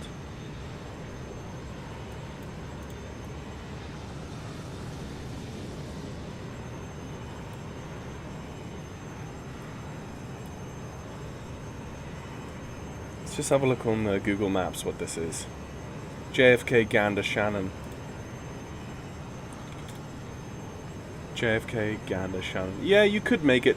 The question is, like, did any airlines actually fly the 727 on that route on a schedule? I don't think so. Sadly, I would love it if they did, because then I would do that.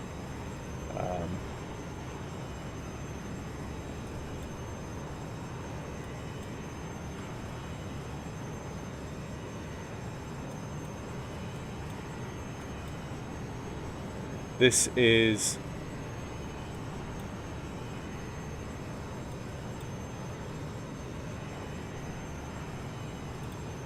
Grand Turk. It's literally an island called Cockburn Town. That's it. That's beautiful underwater imagery there. It really makes the island a lot more realistic from high up. Look at that. It really looks like you're looking down through the ocean onto the seafloor. It's nice. Yeah, there's the turn. And then this airport is another turn, which is Cockburn Harbour.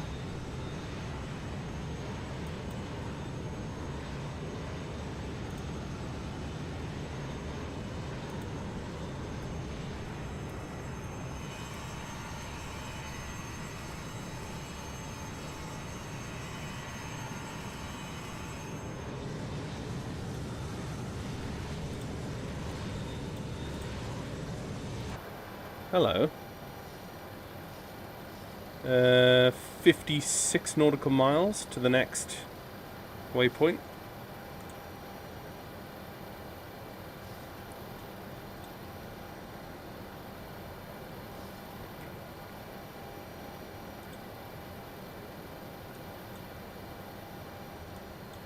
Oh, we've got some Cuba ATC has come online.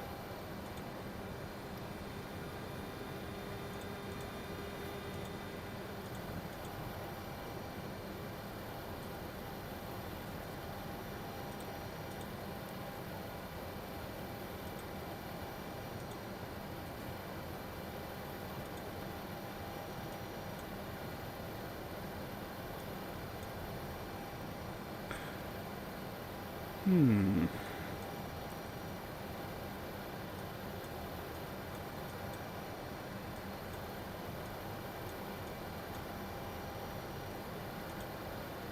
not heard anyone else on Unicom yet, and I think it's because the 122.8 frequency just isn't being used, maybe?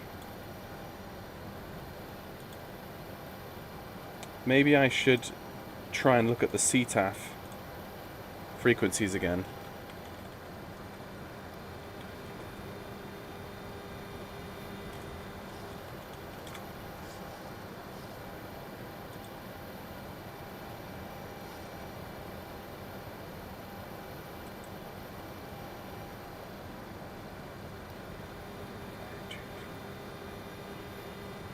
Yeah, the CTAF trial is still happening. Which frequency to use?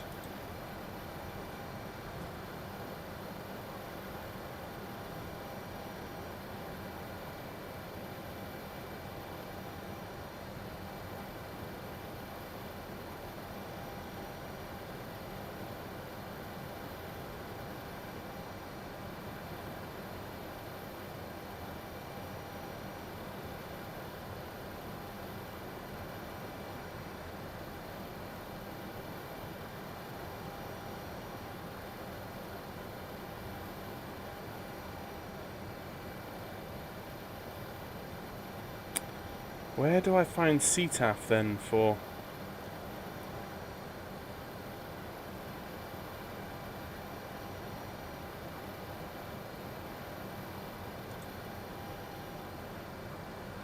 Let's have a look at Sky Vector, see if that helps.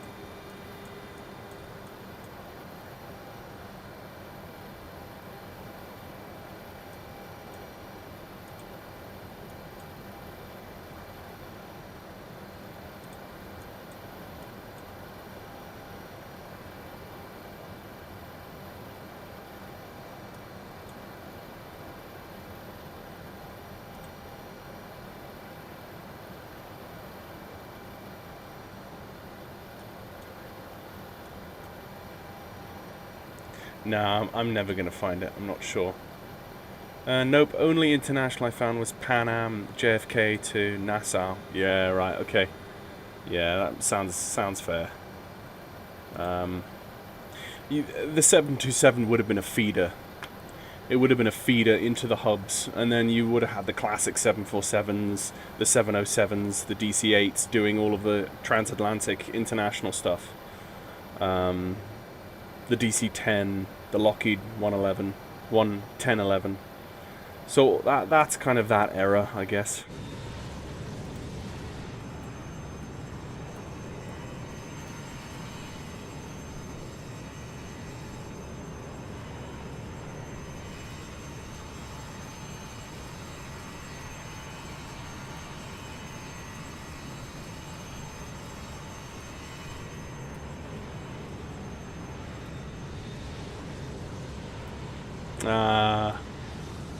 Dear boy, dear boy. Hello, hello. How you doing, Ian? You can jump in Discord if you want. Let me just jump into if you're up for it, but if not, that's fine. I'll just jump in my voice channel.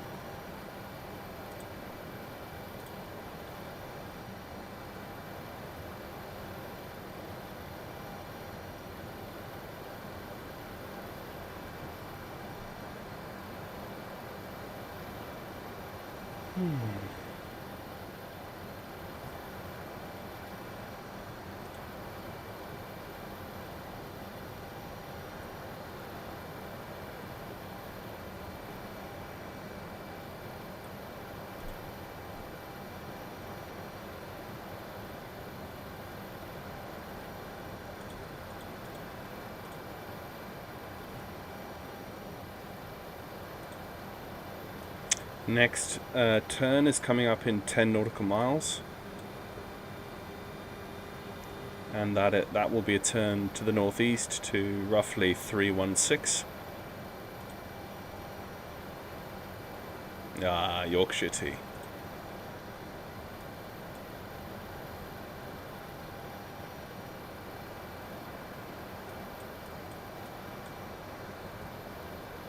Yeah, I can see the...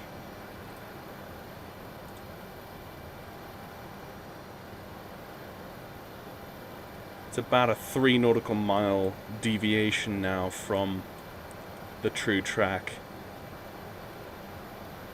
So I'll be interested. 4 nautical miles, the turn should come. Let's just set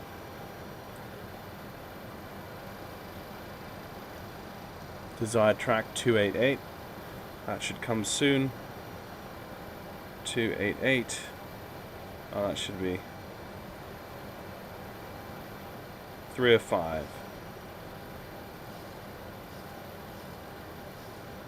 Set.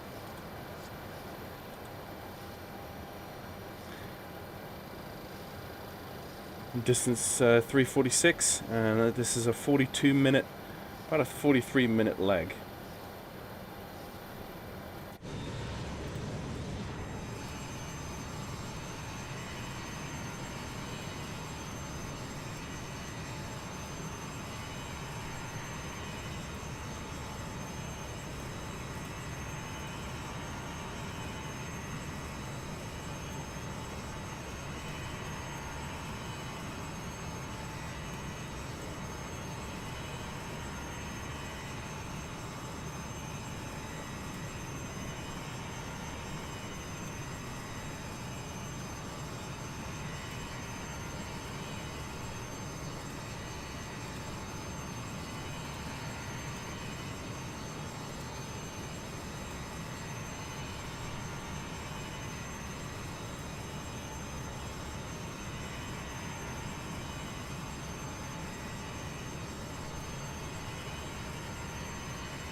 Cool.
Havana Center. That's who's online at the moment, Havana Center.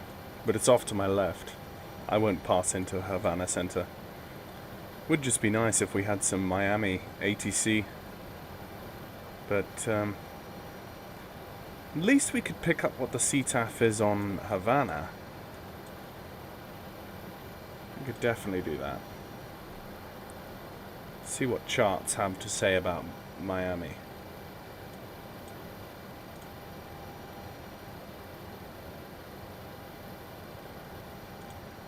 Let's star. Actually, would.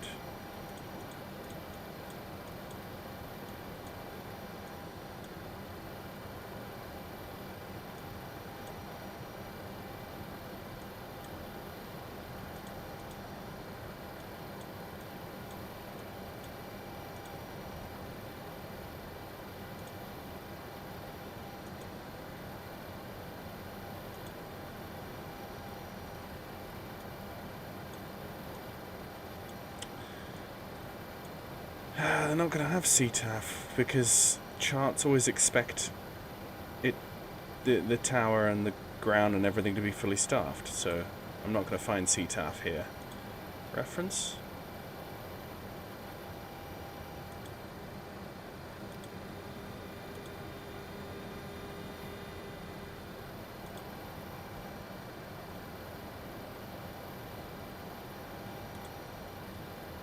I don't know.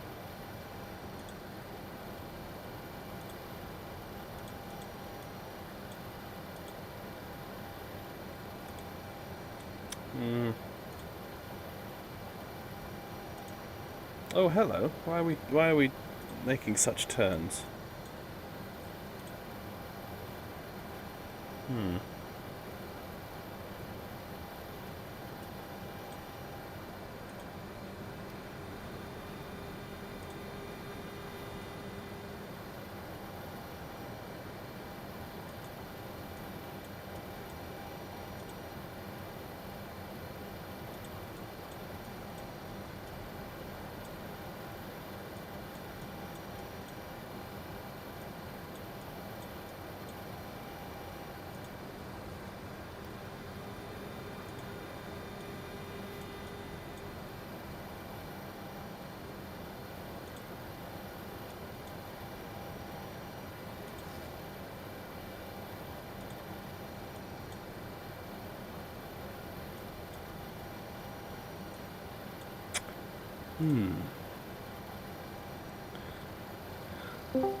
Distance 286, 35 minutes. Good evening, sir. Howdy, howdy. Hey. Howdy. How you doing? Good, my friend. Yes, Good. not so bad at all. Just enjoying my last week of holiday before we start back to work. Ah.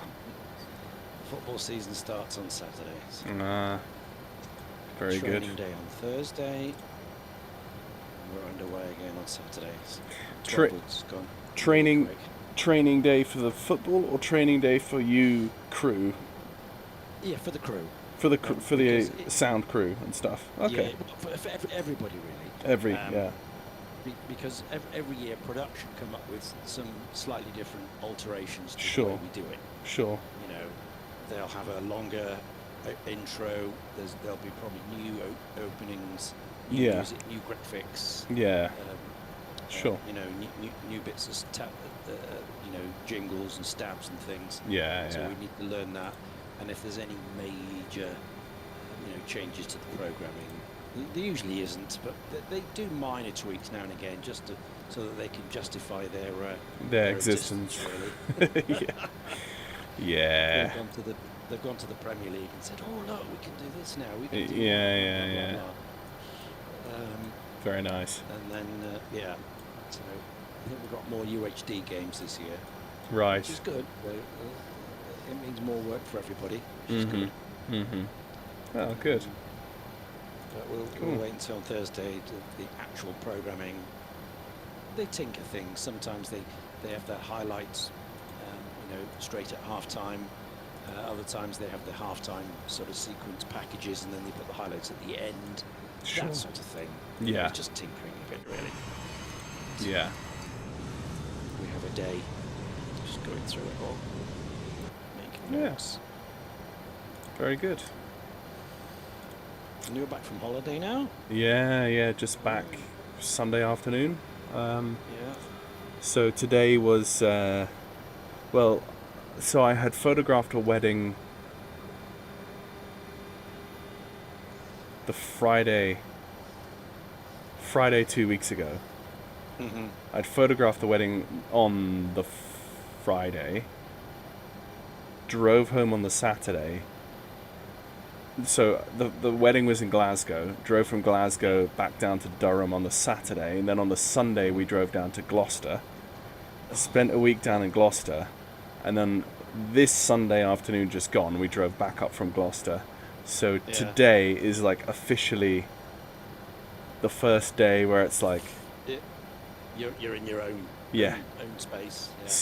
So I started cataloging and editing the photos from the Glasgow wedding today, and I'll finish that off tomorrow-ish. Probably be a full day of photo editing because I took quite a lot of photos for that wedding, and then on to audio narration later this week. So yeah, Back to that. That's Yeah. good. That's good. yeah. Excellent. And of course, as soon as I went on as soon as I went on holiday, I picked up a cold, which I'm just getting over, and then here we are. So yeah. So we're in the F-28. Sorry, lol. No, We're in the 72. 727, Yeah, I've been watching other which people. is a lot of fun. Yeah, it reminds me very much of the L1011 that I fly. Yeah, The INS, steam gauges, 3 engines, that sort of thing. yeah, It's Yeah. very similar. sure. Same vintage. Yeah, yeah, Early 70s, that sort of thing. sure. One's obviously a Lockheed, one's a Boeing. So Yeah, rugged, I believe. I think is the correct term. Yes. Yeah, we're getting a little bit of a shimmy. Okay. In the days when, before environmental considerations came yes. in and cost, Yes. those RB211 Rolls Royces, there's one hell of a powerful engine Yeah. that's in the TriStar. Yeah. And it goes up 6,000 feet per minute and belches black smoke out the back. That's brilliant. It's just But brilliant. they didn't care in those days, it was all about power, wasn't it? Yeah. There's lots of Speed, avgas power. was cheap, and Yeah. and it could sling this wide-bodied 350 seat monster up to ridiculous altitudes. Yeah. So Never get away with it today, but anyway. for those of us, Ian, who are younger than yourself, what in a sentence would the overall reason be for the rise in avgas prices? Was it just the Middle East starting to charge more? Well, the crisis didn't help. Obviously, Yeah. there's supply and demand. Yeah. So that That's- sort of came into it. I seem to remember there were huge fuel crises in the 70s and 80s. In I the think 70s. Yeah, Thatcher yeah. Thatcher period had a huge fuel crisis as well. Yeah. Out in the Middle East, Yeah. the OPEC countries, wasn't it? There's such a few small gathering of them. If they decided to cut production by a few million barrels a day, suddenly, your fuel price went up. Yeah. So for everybody, Yeah. and they could hold a lot of people to ransom. Mm. Yeah. And obviously, oil has become scarcer. Mm. As a natural resource. So people are looking at alternatives. Yeah. Engines become more efficient, so they're using less of it, so therefore they need to sell more to keep the profits up. Mm. Supply and demand, I guess that's Yeah. probably why. Yeah. Well, this machine is a lot of fun. This is my 3rd flight so far, and from everything I've seen on live streams and from the 3 flights today, I've really happy with it. Yeah. It's a bit like the Yeah. PMDG DC6, where it's highly complex, but then Mm. if you the flick of a switch, you have an automated flight engineer who really does let you in at the shallow end, as it were. Yeah. So Yeah, well, that's something that the LTAL 11 doesn't have. Literally, Sure. you have to do it all yourself. wow, It's a three-man crew, that's crazy. you know, See, and there's no help. yeah, I was saying earlier in the live stream that there's a free app called Your Controls, which is Oh, what I was yes, mentioning yes. about the DC3 flying. I've And been following you with that.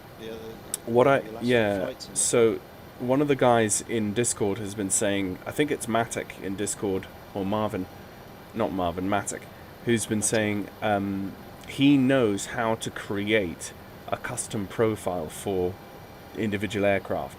So if he teaches me how to make a custom profile, I could create a custom profile for the Fokker F-28 and the 727. And with Your Controls, there's actually no limit to how many people can connect to the shared cockpit connection. So you could Right. have a 3-person shared cockpit experience Wow. in the That's never 727. happened. That's never happened. Yeah, never. I don't think in the duel, but, I don't think in the history of flight sim you've had no. 3 people in the same aircraft. No. Um, No.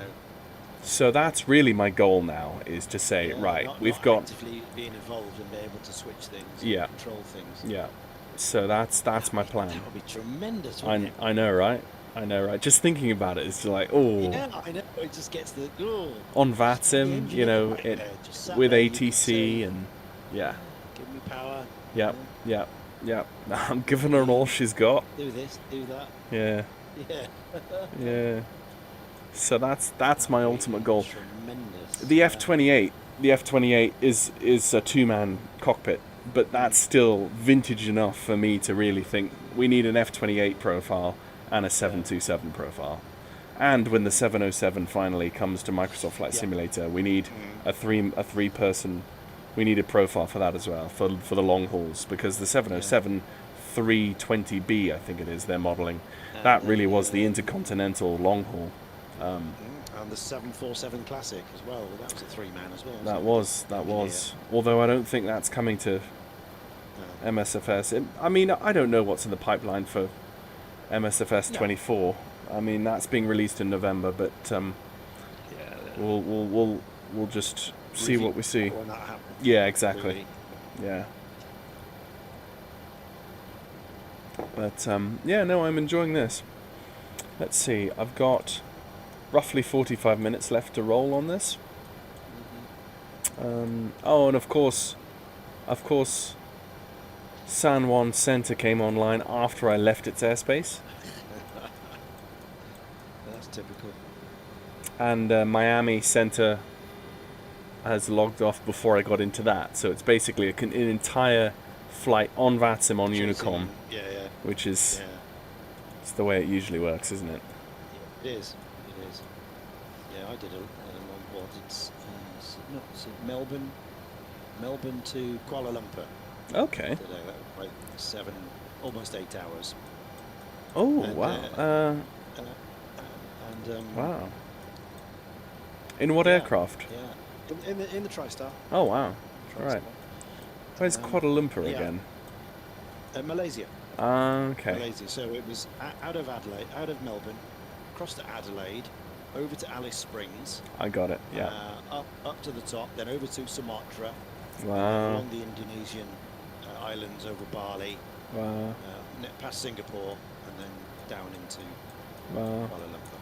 It's a nice, Cool. nice flight, about 8 hours. But again, it's because I did it during our day. It's obviously locally their nighttime. Oh, wow. Yeah. So the local ATC who live there were not on. Yeah. Yeah. You know, I did Yeah. get a bit around out of across Melbourne control. Sure. But literally it was contact me. Here's your squawk. Thank you. Bye. Yeah. and that was it.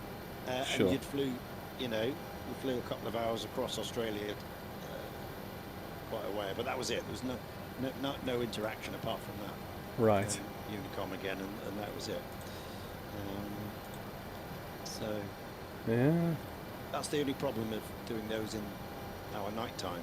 I mean, there's nothing to stop somebody from Europe controlling, but I guess they don't because it's not in their region, is it really? Most Yeah. people control the area where they live. Yeah. Yeah. Which That makes kinda sense. makes sense. Yeah. So unless we fly, you know, if we want to fly in the Far East, if we fly overnight, then we get their ATC because it's in the daytime for them. Sure. So that would make sense, but it's very tricky otherwise. I see. Alyssa Nor on the chat says my JROTC instructor in high school felt the 727 was going to become the DC-3 of the jet world. Sadly, that has been ruled away. Noise and emission laws. And emission laws, yeah, absolutely. It's destroyed a lot of these classic airliners, isn't it?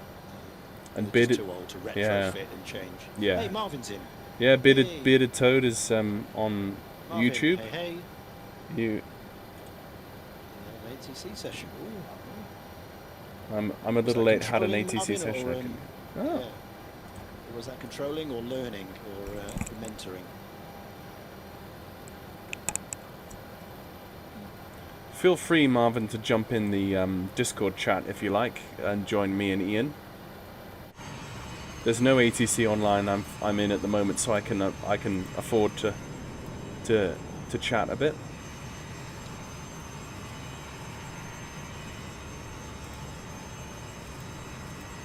So what are these engines there? They look smaller than.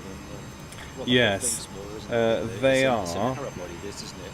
Yeah. This is, in fact. It's a cargo, isn't it? It's a cargo. Yeah.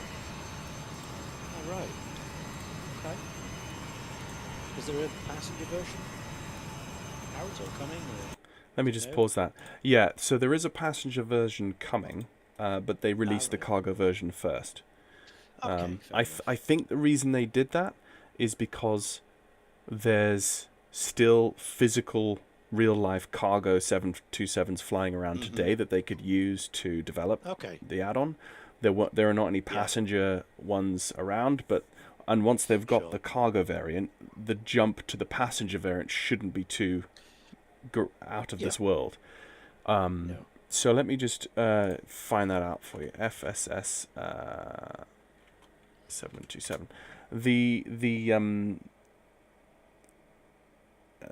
aircraft types. Yes, the engine type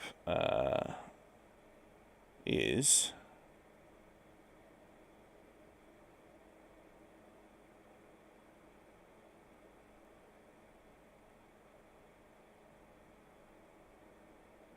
Is it a J something? Yeah, J-Tech?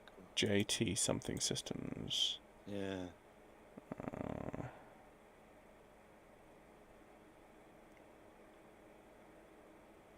That perspective looks a bit weird because of your angle. It looks like you've got tiny wings there.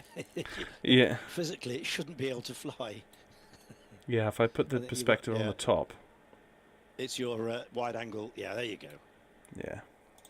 It's kind of, it's just because we were fisheye, widen it up, didn't it? Still looks a bit small, but there we are. They do, don't they? Yeah. I think it's because the actual tail of the aircraft is here, but because it's a V-tail, it feels like the tail is a lot longer than it actually is, and that makes the wings feel small in comparison with the whole length from nose to the very tip. But actually, the end of the fuselage is the end of the aircraft, effectively, and so that puts the wings into the better proportion, I think. Oh, sorry. Let me just scroll on my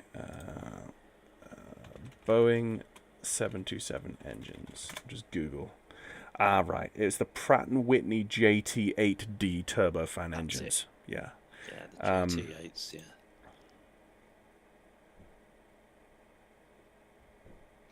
Oh, interesting. Oh, interesting. Listen to this. Yeah. This is the National Air and Space Museum says the 727 Series 200, which is what I'm currently flying, in passenger variant, had 3 Pratt & Whitney JT8 turbofan engines and could carry as many passengers, 189, as the 707. Mm-hmm. So basically, this is a 707, but just in a regional format. Yeah, it's just into it, didn't it? It's just a regional format. How can we take a 707 fuselage and basically make it a regional short to medium haul airliner and cargo liner? Yeah. And actually, if you look at the there's someone who's passed me. If you look at the time period that this was brought out, this is the 727 was only brought out, the 727-100, which of course wasn't the passenger capacity of the 707. It was shorter and smaller. The 727-100 was only brought out like 8 years after the 707.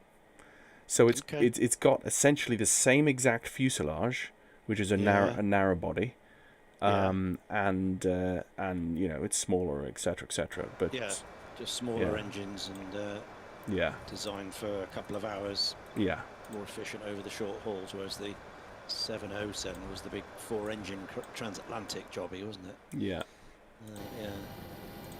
Interesting. Yeah.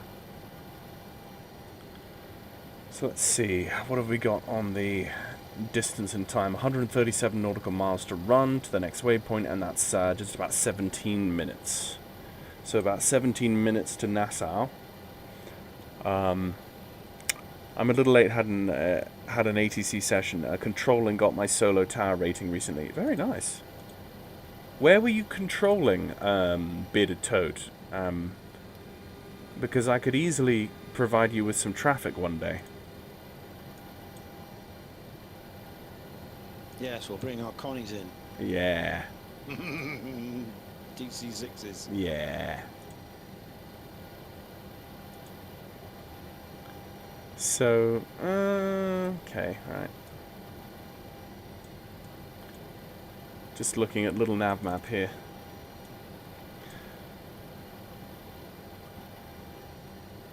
So, we're inbound to Nassau, and then from Nassau, Foe is the beginning of the star.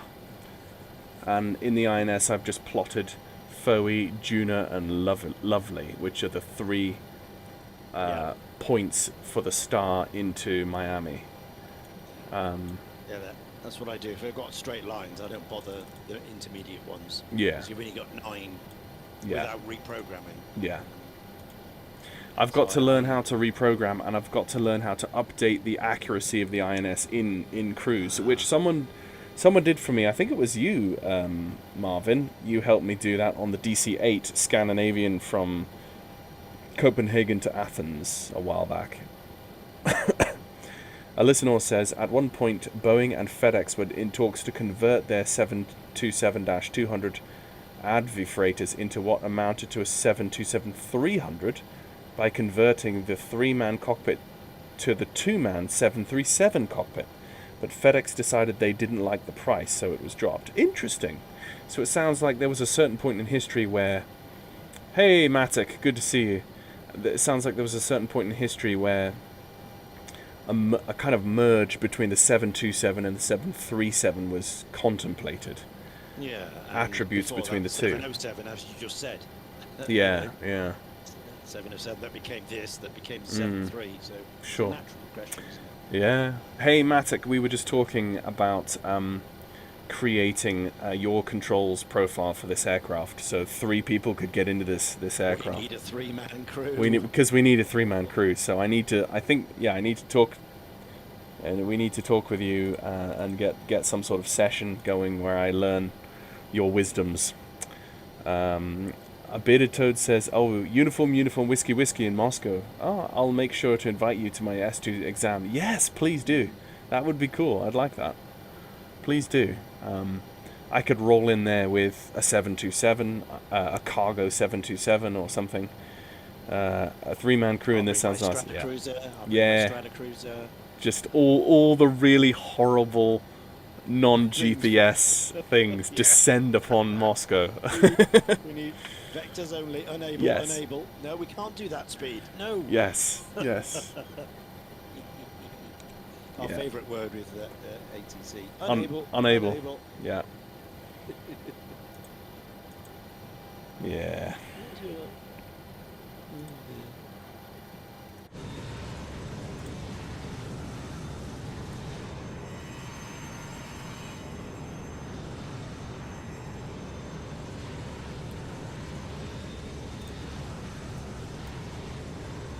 There you go. Matic says 3-man crew sounds nice. Yeah, that would be unique. Never seen that anywhere.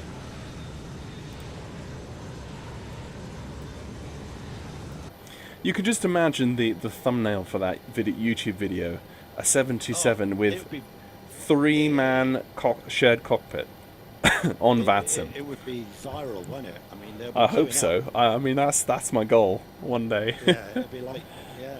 Yeah. It'd be like when the 777 launched. Yeah. Well, we'll 1,000 people watching, yeah. we'd have to get 3 people who knew the 727 very Yeah, yeah. thoroughly and was familiar with the cockpit flows and checklists and stuff and procedures, and then put those 3 people together. You know. Absolutely. You decide your crew, and then you'd each have a little flight for a few weeks on your own. Just Yeah. to sort yourselves out. Yeah. And, I could learn the flight engineer station or something, and something like that. Yeah. Great.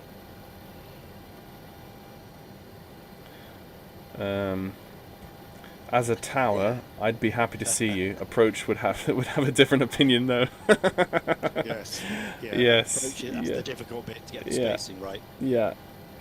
Tower just says, "Clear to land. Here's the wind."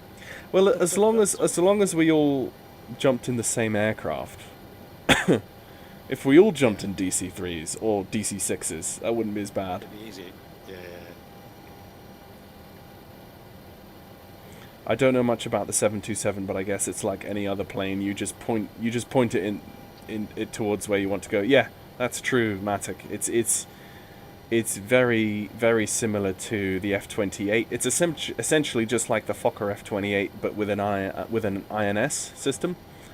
So I don't know how it's going to be trying to create a your controls profile for it. It's got this really handy AI flight engineer module. So maybe it might be like the DC-6, and surprisingly the AI crew chief, it was possible to create the your controls profile even though it had that. Obviously you wouldn't use it when you had a but to be fair, the DC-6 is a 3-man crew, isn't it? Because you do have the 2 pilots and then the flight engineer sitting in the back seat. So You do. Yep, same as the Connie. yeah. Well, that was 4 because you have the The radio man as well. Well, yeah, radio nav, Navigator. radio Yeah. nav, yeah. Yeah, but of course, if you were actually, of course, our Clipper, the 5-man crew. yes, but if you were flying the Connie with a 3-man shared cockpit crew, the navigator would solely be doing navigation. He'd be doing those, once an hour on the hour bubble sextant shots, and he'd be doing all the manual calculations and all the course adjustments, and that would just be him for 8 hours across the Atlantic, and then. And then you just look over your shoulder and ask him where we were, and he'd tell you, "Oh, we think we're here." So, yeah. 5 degrees right. Blah blah blah. Yeah, yeah.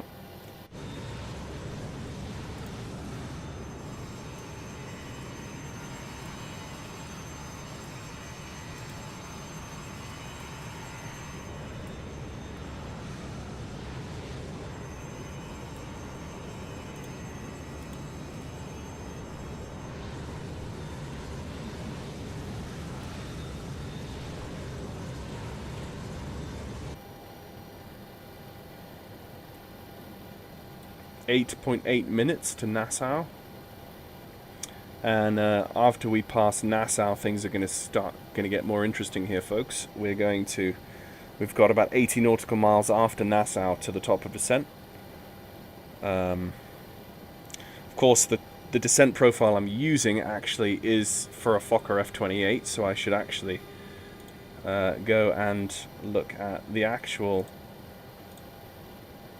So if we're at 32,000 and we want to descend to 3,000, and we've got requested distances 91.1 nautical miles at a requested vertical speed of negative 1,600 feet per minute. So that's not too bad at all. 91 nautical miles is essentially, let me see, if I bring up a little nav map, 91 nautical miles, say if we want to be 3,000 about there, we go, that is 76, so that's about 75 nautical miles, and then 75, 85, 90. Actually, the top of descent is pretty much where the top of descent is listed on my map, so I'll use that as the reference. Yeah. So.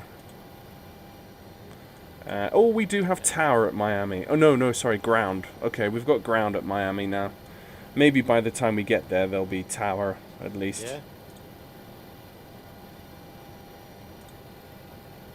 That's going to be interesting. What are they, 5 hours behind, aren't they? Yeah. So it's 4 p.m. in the afternoon there. Yeah. So yeah, you might get, after work, people coming in the afternoon. Yeah.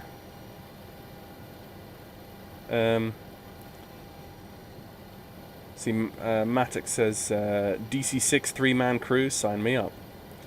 Yeah, you see, Ian, me, you, and Matic could fly a 3-man DC6 crew, no problem. Absolutely. Yeah. That'll be terrific. Yeah, Bearded Toad says, to be honest, non-FMS aircraft are always fun to have on frequency. They're more fun to work with. Gives us something to do besides clear direct X, descend Y. Yeah. You see, you, Bearded Toad, are not the same as some other controllers. I've met some controllers that basically, when they hear that I don't have a GPS, they're like, oh, just go away. We can't, you know, you're not supposed to be on VATSIM. It's like, what? Anyway. They're just too lazy, aren't They're they? just too lazy, yeah. Alysanor says, fantasy conversation in a pilot's lounge, A3XX pilot. I fly the Airbus into tiny regional airports. Grizzled old man in the corner. How quaint. I sat sideways in the 727 in some small Colombian airports on mountaintops. Lol. Yeah. For those of us in the chat who are interested, I am going to link a YouTube video of an Astral African aviator stories. It's an ex-Braniff Airways Boeing 727 African cargo. It's a fantastic watch. For those of you interested in operations in the 727, in the cargo 727-200, watch this video. It's a route. It's actually a route between Nairobi to. Let me get you the actual name of the place. It's from Nairobi down to just south of Zanzibar, Dar es Salaam, and then from Dar es Salaam up to wait for it. Where is it? Up to Bujumbura. So it's like a triangle, and then from Bujumbura back up to Nairobi. So it's a three hop, back-to-back 3-hop video of operating a 727-200 freight. Very interesting. Check that out. And it's basically, I watched that video before getting this and flying this, and it's very interesting stuff.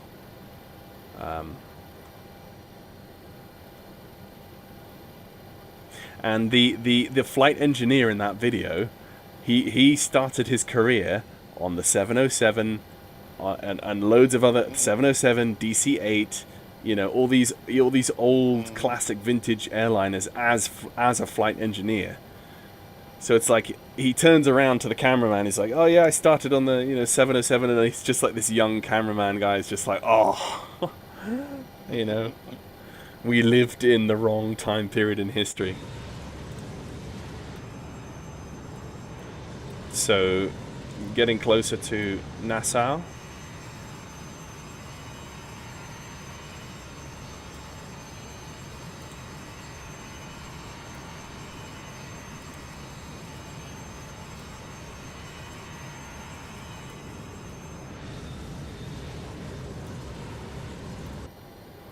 Is there much fuel management to be done on this, or is it short enough flights that you don't have to do anything? Short enough flights. It's short enough that you don't have to do too much. There's 3 main tanks that feed directly into the 3 engines, so it's not terribly complicated. No. So yeah. Yeah, 1011 has 3 tanks as well, but the tank number 2 is small. Right. Because of the physical where it is. So on a longer flight, more than sort of 4 hours, you have to do some Right. Sure. cross feeding from the larger tanks. You've got to turn up some pumps off, put some valves on. It's a little bit more complicated. Yeah. Otherwise, you end up starving one of the engines. Sure. I think on a long cruise you might have to do a bit of tank pumping, but when you have the auto flight engineer on, he deals with that for you. It's not quite like the DC-6 in that even when you have the auto flight engineer on in the DC-6, you still have to manage your auxiliary tanks versus your main tanks.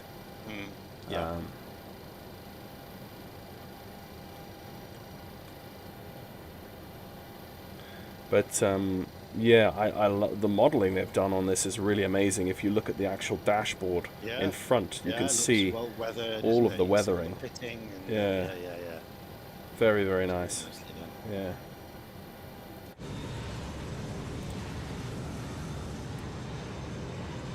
There's Nassau.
So this turn should come any minute now.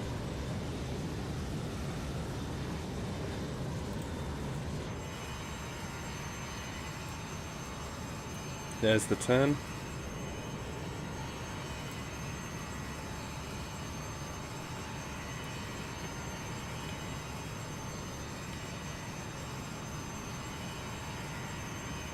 And we are offset now. The INS drift is, let's see how much INS drift that is. That's still only about 2.5 nautical miles of drift. That's not horrendous. No. It's a great scheme of navigation. That's pretty good. For that sort of time. I found that when you align the INS of the 727, it fully aligns in maybe a half to a quarter of the time that it used to take in the DC-8. In the DC-8, it took like, I don't know, like it took 15 minutes to align. But 15 minutes when you're doing pre-departure, 15 minutes is a long time. in your pre-departure flow of stuff. So it does feel like it's an age to align. Right, where are we actually going here? 10:11 takes that sort of time as well. Takes a good 10 minutes. Right, But once you start the 285. aligning, you know, you can start programming stuff in. Right. That's weird. The INS isn't really doing what it should. Oh, maybe I've made a mistake. Okay, this is where I'm going to take over. 12.7. You've got a wrong coordinate in. I have done that in the past. A decimal point missing 12.7 set. or something. Over to navlock. Actually, let's just go over to heading hold. And that's 276.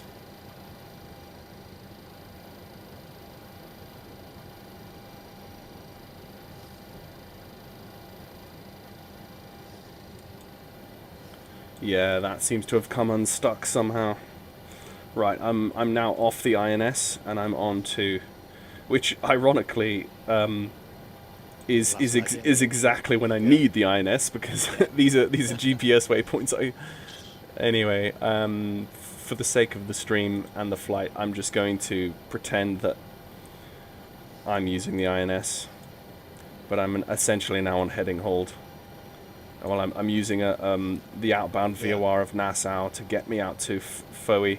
Actually, to be fair, I could use, based off the chart, I could actually navigate these GPS waypoints pretty easily, because on a 273, I actually 273.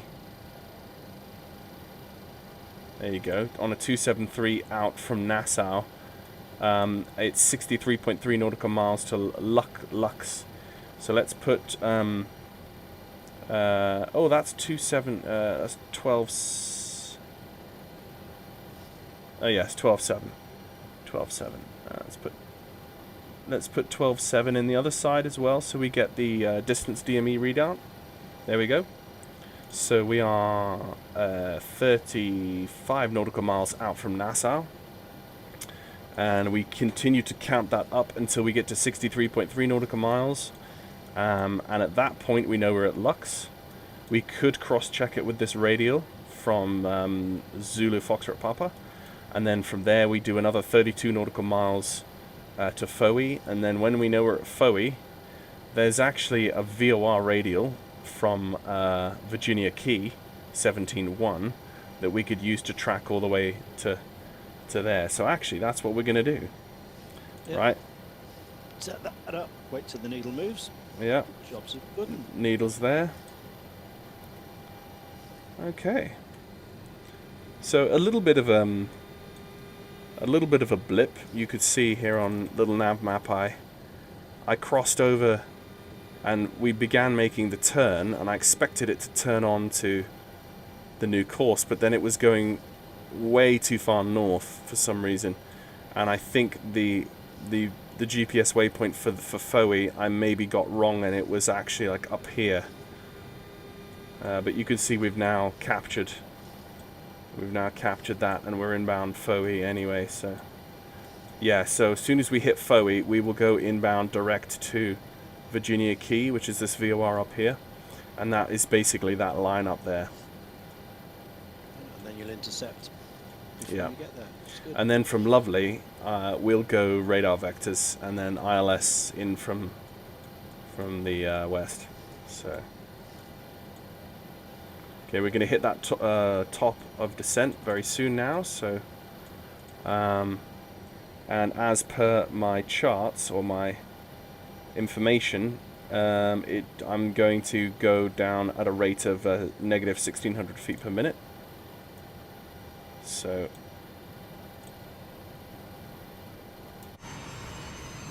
yeah, it's a classic example of getting that double checking those coordinates, isn't it? Yeah. I've done that in the past, because obviously not like in a modern aircraft, you've got that plan switch, like in the display, and you can just check that the magenta line makes sense and it doesn't disappear thousands of miles off. Yeah. With this system, you haven't got that. Especially, you know, if your mistake is quite close. Obviously, once you flipped it over, and if you see that distance is like 1,000 miles or something, Yeah, then you know you've done something horrendously wrong. But if you've, you know, yeah, got it reasonably close, but not on, that's the difficult one. You'll never know. Sure. So it's good to have an expectation of your course. Sure. Don't just rely on it completely. Yeah. You know, in the charts, well, I'm expecting a turn 2 this course. Sure. And if it doesn't happen, do what you did. Take over and... Bearded Toad says, when I first got Microsoft Flight Simulator, I've been flying in the Caribbean, enjoying the scenery, thinking it was awesome. Turns out I didn't even have the Caribbean World update installed. Oh yeah. Yeah, no, it has been updated recently. There was some glitchy satellite imagery I was seeing earlier on, but yeah, it is what it is. I'm happy with it. It's okay.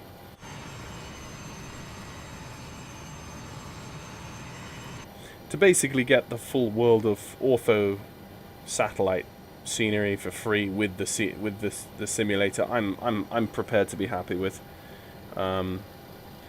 Because if you don't have that, then you're stuck with buying regional packages, which, you know, you just get into a lot of money. But then at least the regional packages are offline, you know. But there we go. I think, I don't know, whether we like it or not, I think a lot more games in the games / simulators, basically applications that have a huge amount of data.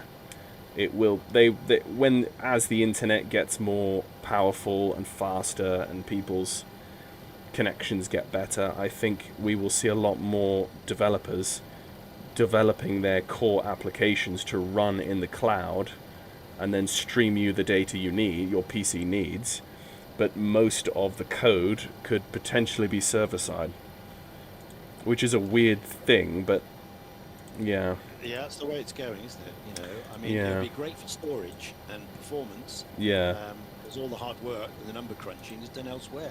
Yeah. And certainly, you know, your capacity, you won't need these huge terabytes of data like I need in PQD, because obviously mine is all local. I've got nothing streams in at all.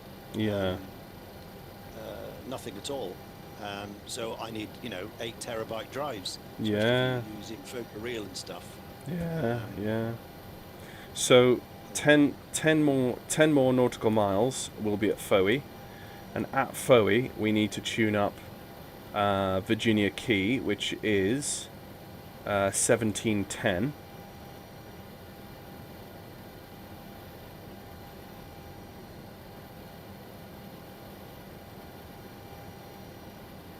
So that's 1710 in Nav1 standby. And we'll flip to that as soon as we get to 95.3 nautical miles outbound, which is only in 4 miles. So actually, let's just switch that now. And now our inbound, as per our chart, says 317. Yeah. Get your course set for that. Business. Oh, 317.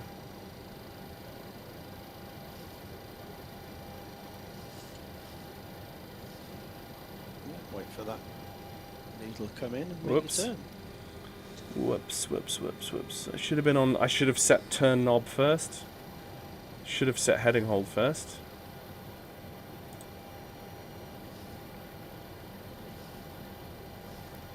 What was I on? I was on 276. About there. And I need to start descending. So let's bring the altitude selector down to 3000. And then let's go to well, we're on vertical speed, so let's go alt cell disengaged And let's turn off the auto throttle.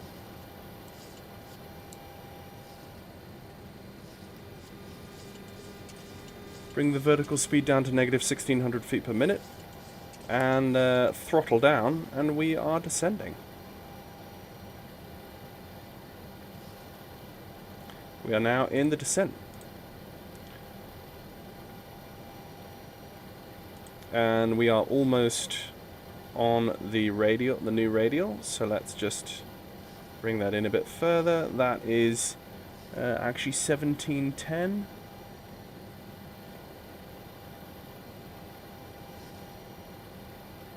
So let's put 1710 in nav 2, so we get the DME, which is 79.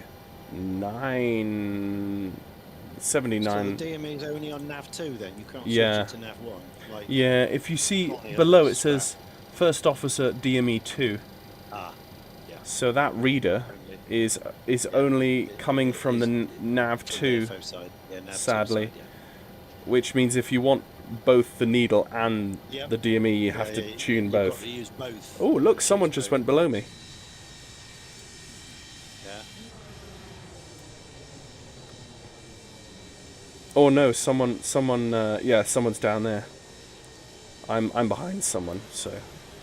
And I've just blown through the... Go back to that. There we go. I'm in the descent. Should be a little bit speedier than this, so let's just hold that speed there, I think. There's an American Airlines 777 in front of me, about 8 to 9 nautical miles out in front of me. But of course I'm not supposed to know that because I have no TCAS whatsoever. Does it I have have an INS this? Can you select it speed? actually it Use has the auto throttle. it has TARA. I should have probably had that on all along. Yes. So sorry, say that again. So does it have an INS? So you can select the speed and hold it with the auto throttle. So you can select 300 knots. No, You no, do it manually in it there, doesn't. don't you? It doesn't have that. You just have a you have a switch that you flip between disengaged Yeah. and engaged, and then you just have a bug on your speedometer that you Right. you set the bug. It's a little purple kind of Yep. burgundy bug, Yeah, I see it. and you Yeah. set the bug to like Mach 0.80, for instance, and when you engage it, the auto throttle will take over and it will hold push the to that. aircraft. It will push to and hold that speed in cruise, but it's only designed to be used in cruise. It's not designed to be in the descent Right. or the climb or the Okay. approach or the takeoff or anything else. Right. You have to do the speeds manually at all other regimes of flight. So sadly, you know, it's not like you have a little box where you can set, you know, like in the 7.3. So obviously the difference in the cockpit setup between, you know, the whole MPC, or I think, the multi-panel, what was it? Control panel. Multi-control panel up at the top. That whole design came in with the 737. But you know, during the 727, they'd not developed that yet. So Yeah. okay, so the only ATC controller online at Miami is still ground, which is fine. Wow. To be fair, by the time I touch down, I'm probably gonna just pull off VATSIM and just go and throw it in a parking space and just quit and close the stream because I'm very tired. Yeah, you don't need to. I think for my first VATSIM flight, I'm happy with what I'm doing. Yeah. So, yeah. You're following it all. It's all good. Yeah. So actually,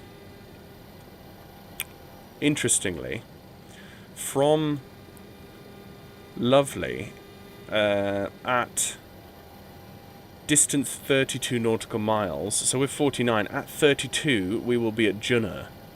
At Juneau we then turn left to 0 It's 310 to track inbound Dolphin, which is 13.9. So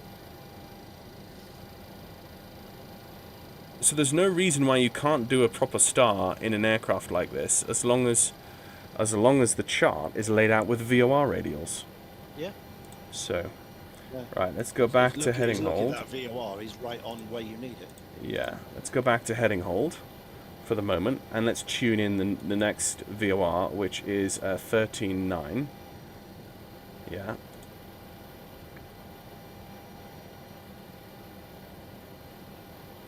Set.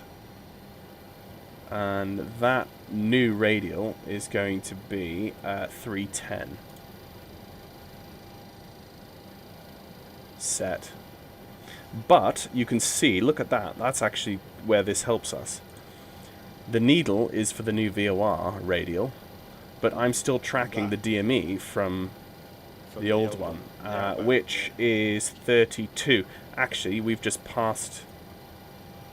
We're just passing now, and we're just now supposed to go on to 310. So as soon as we pick up this radial, we now go on that. Just double check. We're still coming down through 22,000 feet. There's the coast of Florida. We're at 300 knots indicated. Yeah, let me actually just go close my skylights now, because it's dark outside and all sorts of bugs will start coming in. So 32 nautical miles. There's the needle coming in.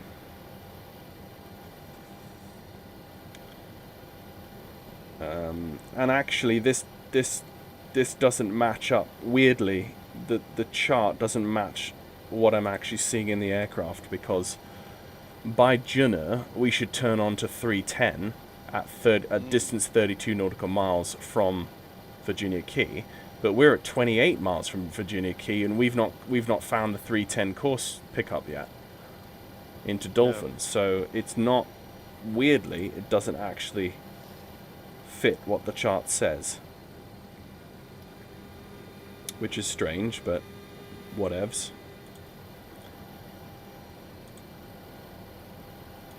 Just alter the course until it lines up, then you'll see what radial you'll need. See where you are, in other words, and you always put it back. That's 316. You know what? I'm gonna go on 316. So at least that will get you in the ballpark. Close enough anyway. Yeah. You'll pick the ILS up. So that's that. It's 13.9. Hang on. Oh no, hang on. Well, that's my problem. Your nav selector is 1171 instead of 13.9. There you go. That was my problem. I was on the wrong frequency, and actually, the chart was correct. Who would have known? Oh, Peter's wrong. Yes. Oh, no. Yes. It happens. It never happens. That's a rare thing. Clip it. Clip it. Somebody clip it. Oh, no. Deary me. Okay, there's Miami there, and I can definitely tell I need to be a lot lower on my approach than I currently am. So I'm actually just going to pull it right out and go to negative 3,500, because we're in a cargo and they don't care.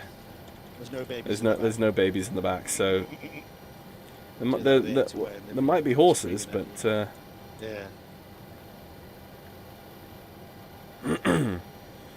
Okay, so the next waypoint is Lovely, which is 14.1 nautical miles from the VOR, which is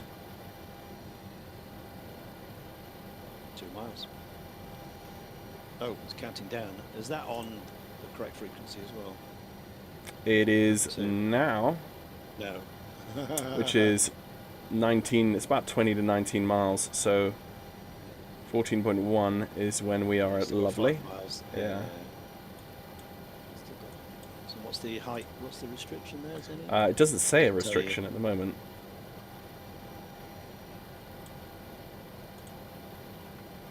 Okay. I don't know where the gear warning horn is that I can take off, but I might use speed brakes here because this is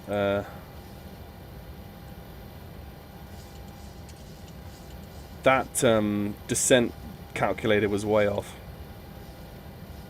Okay, I'm gonna go radar vectors now. It was probably right for your descent, but your speed was too high. That's probably what it was. That's Racing probably it. down at 300 knots. Yeah. You know, we should have been down at 250 or 240, then that'll be. And certainly as you get towards 10,000, you've got to be under 250. Yeah. Well, that's 11,000 right now, so I'm actually going to come way back.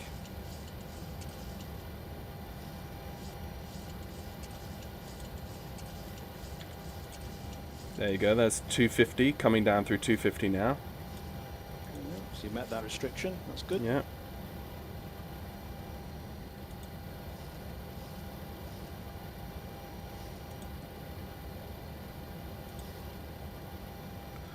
Okay, now let's go back up to about.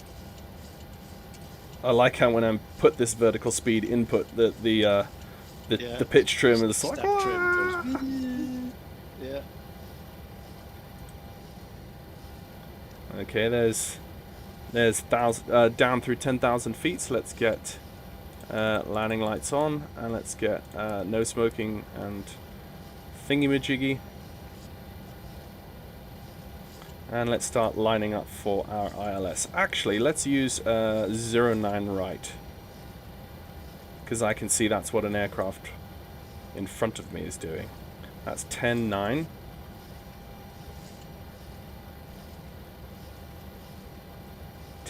Set, and that's a localizer of 092. Oh, that's already set for me. Okay. I think at this point I will just pull out VATSIM just to make it easy for me, because there's no meaningful ATC online anyway, so.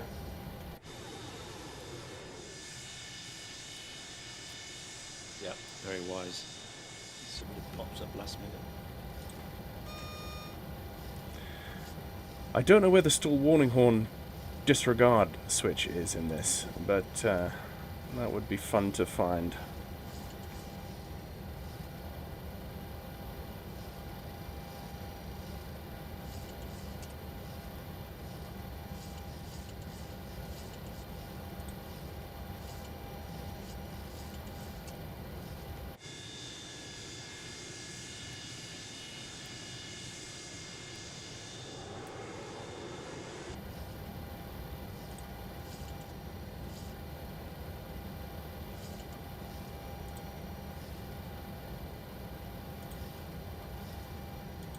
Let's go 09 instead.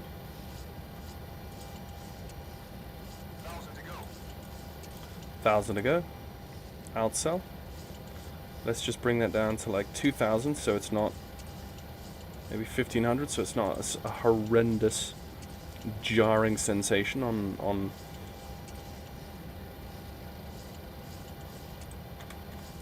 okay, 3,000. Now you can see the glide. We're below the glide, which is good.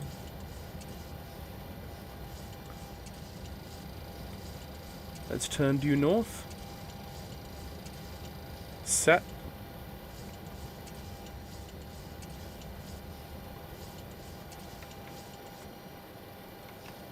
Let's set flaps 5 and begin the approach procedure flow. 200 knots. Let's try and hold 200 knots.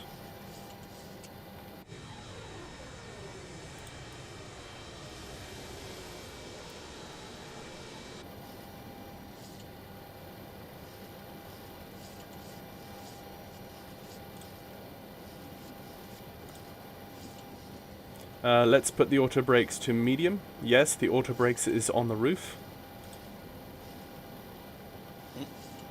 And let's go to the landing. And let's set my speed bugs now. Set EPR and set flaps 40, speed bugs 131. Final approach speed 131.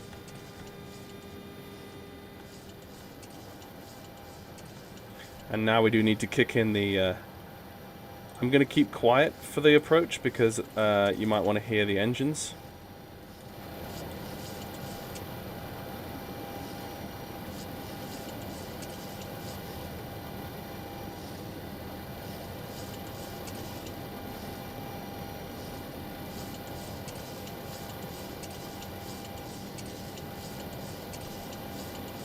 Okay.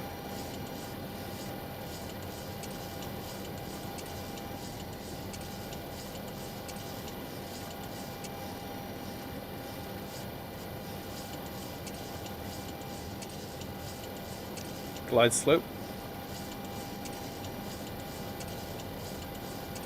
Gear down.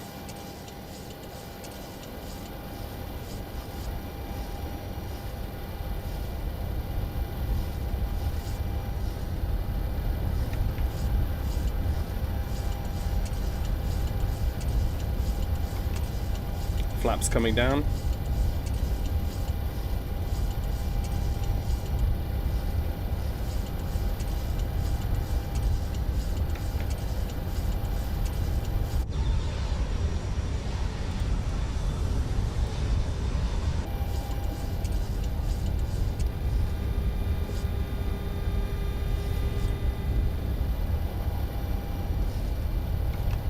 Flaps 30. Flaps 40. Landing checklist.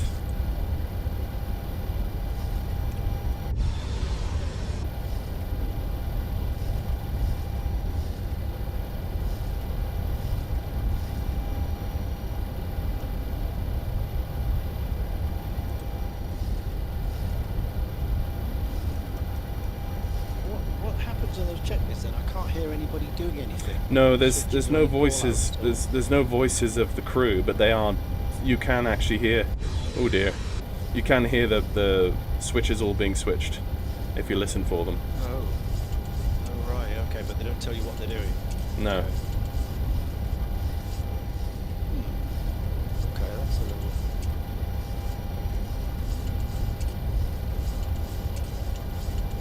Okay, we've got a good capture on the localizer and the glide slope. It's just about managing speed and AOA now. Whoa, there we go.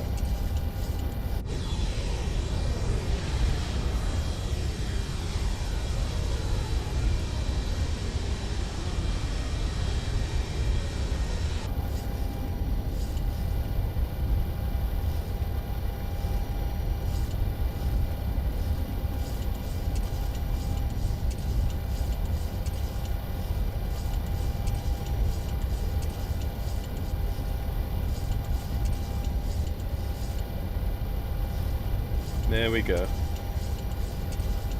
Oof. Is the wind really that bad?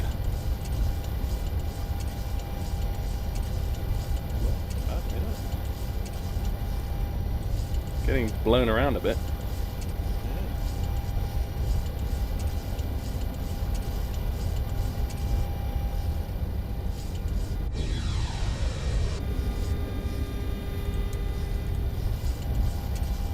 Landing light on.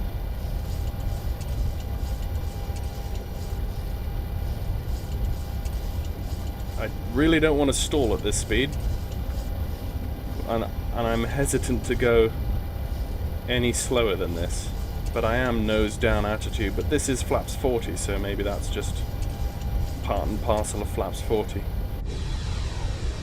I've been told that flaps 40 is the only flap setting you should be landing a 727 with, if you are a self-respecting 727 pilot.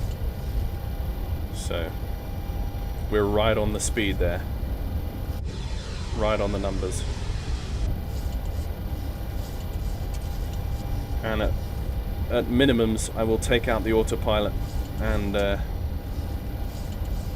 fly it manually down. 1,000. Yeah, 1,000.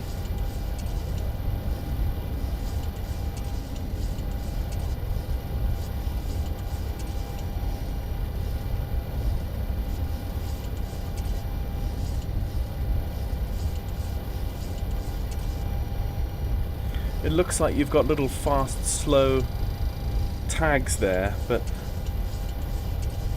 they're not really. Okay. Getting ready to go manual now.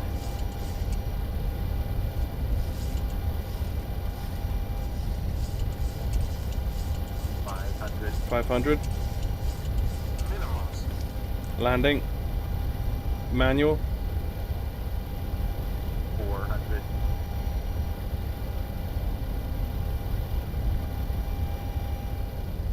300.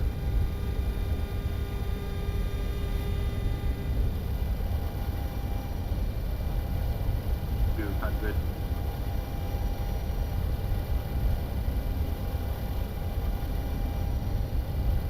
100. 50. 40. 30. 20. 10.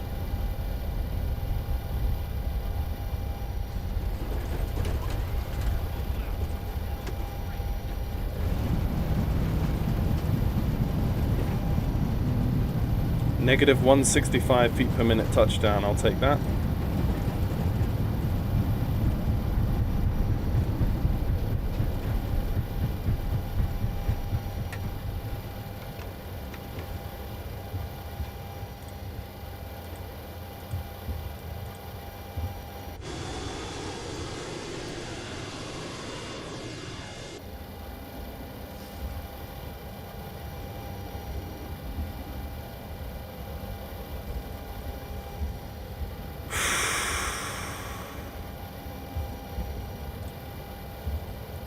Phew.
Welcome to Miami. I'm just going to park over there by the DHL stand.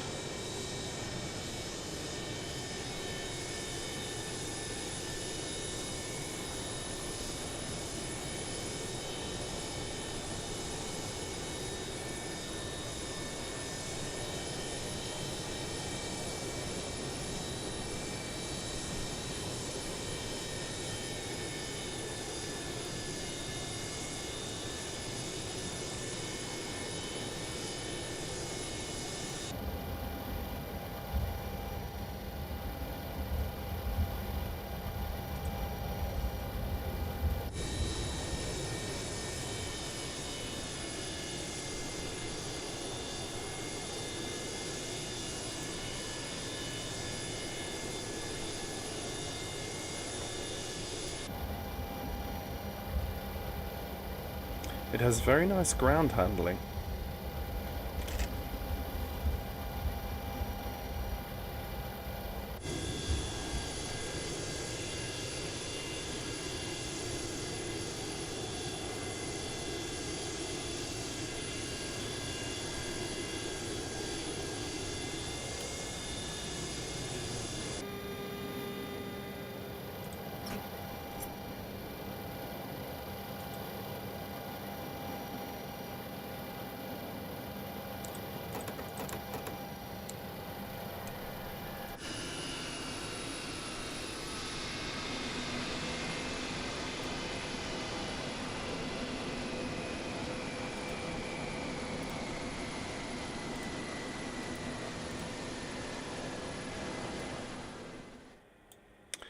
Just gonna close down the audio of the simulator there, just to say thank you very much, guys, for watching. I really enjoyed that live stream. That was a lot of fun, and that was a I love that touchdown. That was a nice smooth touchdown. I'm still a bit squirrely on the low speed and the flap settings of the 727 are a bit new to me, so I've got to get used to that. But apart from that, really enjoyed it. And thanks for joining the voice channel, Ian, having catching up. Yep, no worries, my friend. Yeah, No well, worries. I think I Enjoyed it. will head to bed, I think, so I'll chat to you later. Okay, mate. Take Okay. care. You too. Bye. See ya. Bye-bye. And for you folks on the live stream, that's a good evening to you as well. So have a good evening, folks.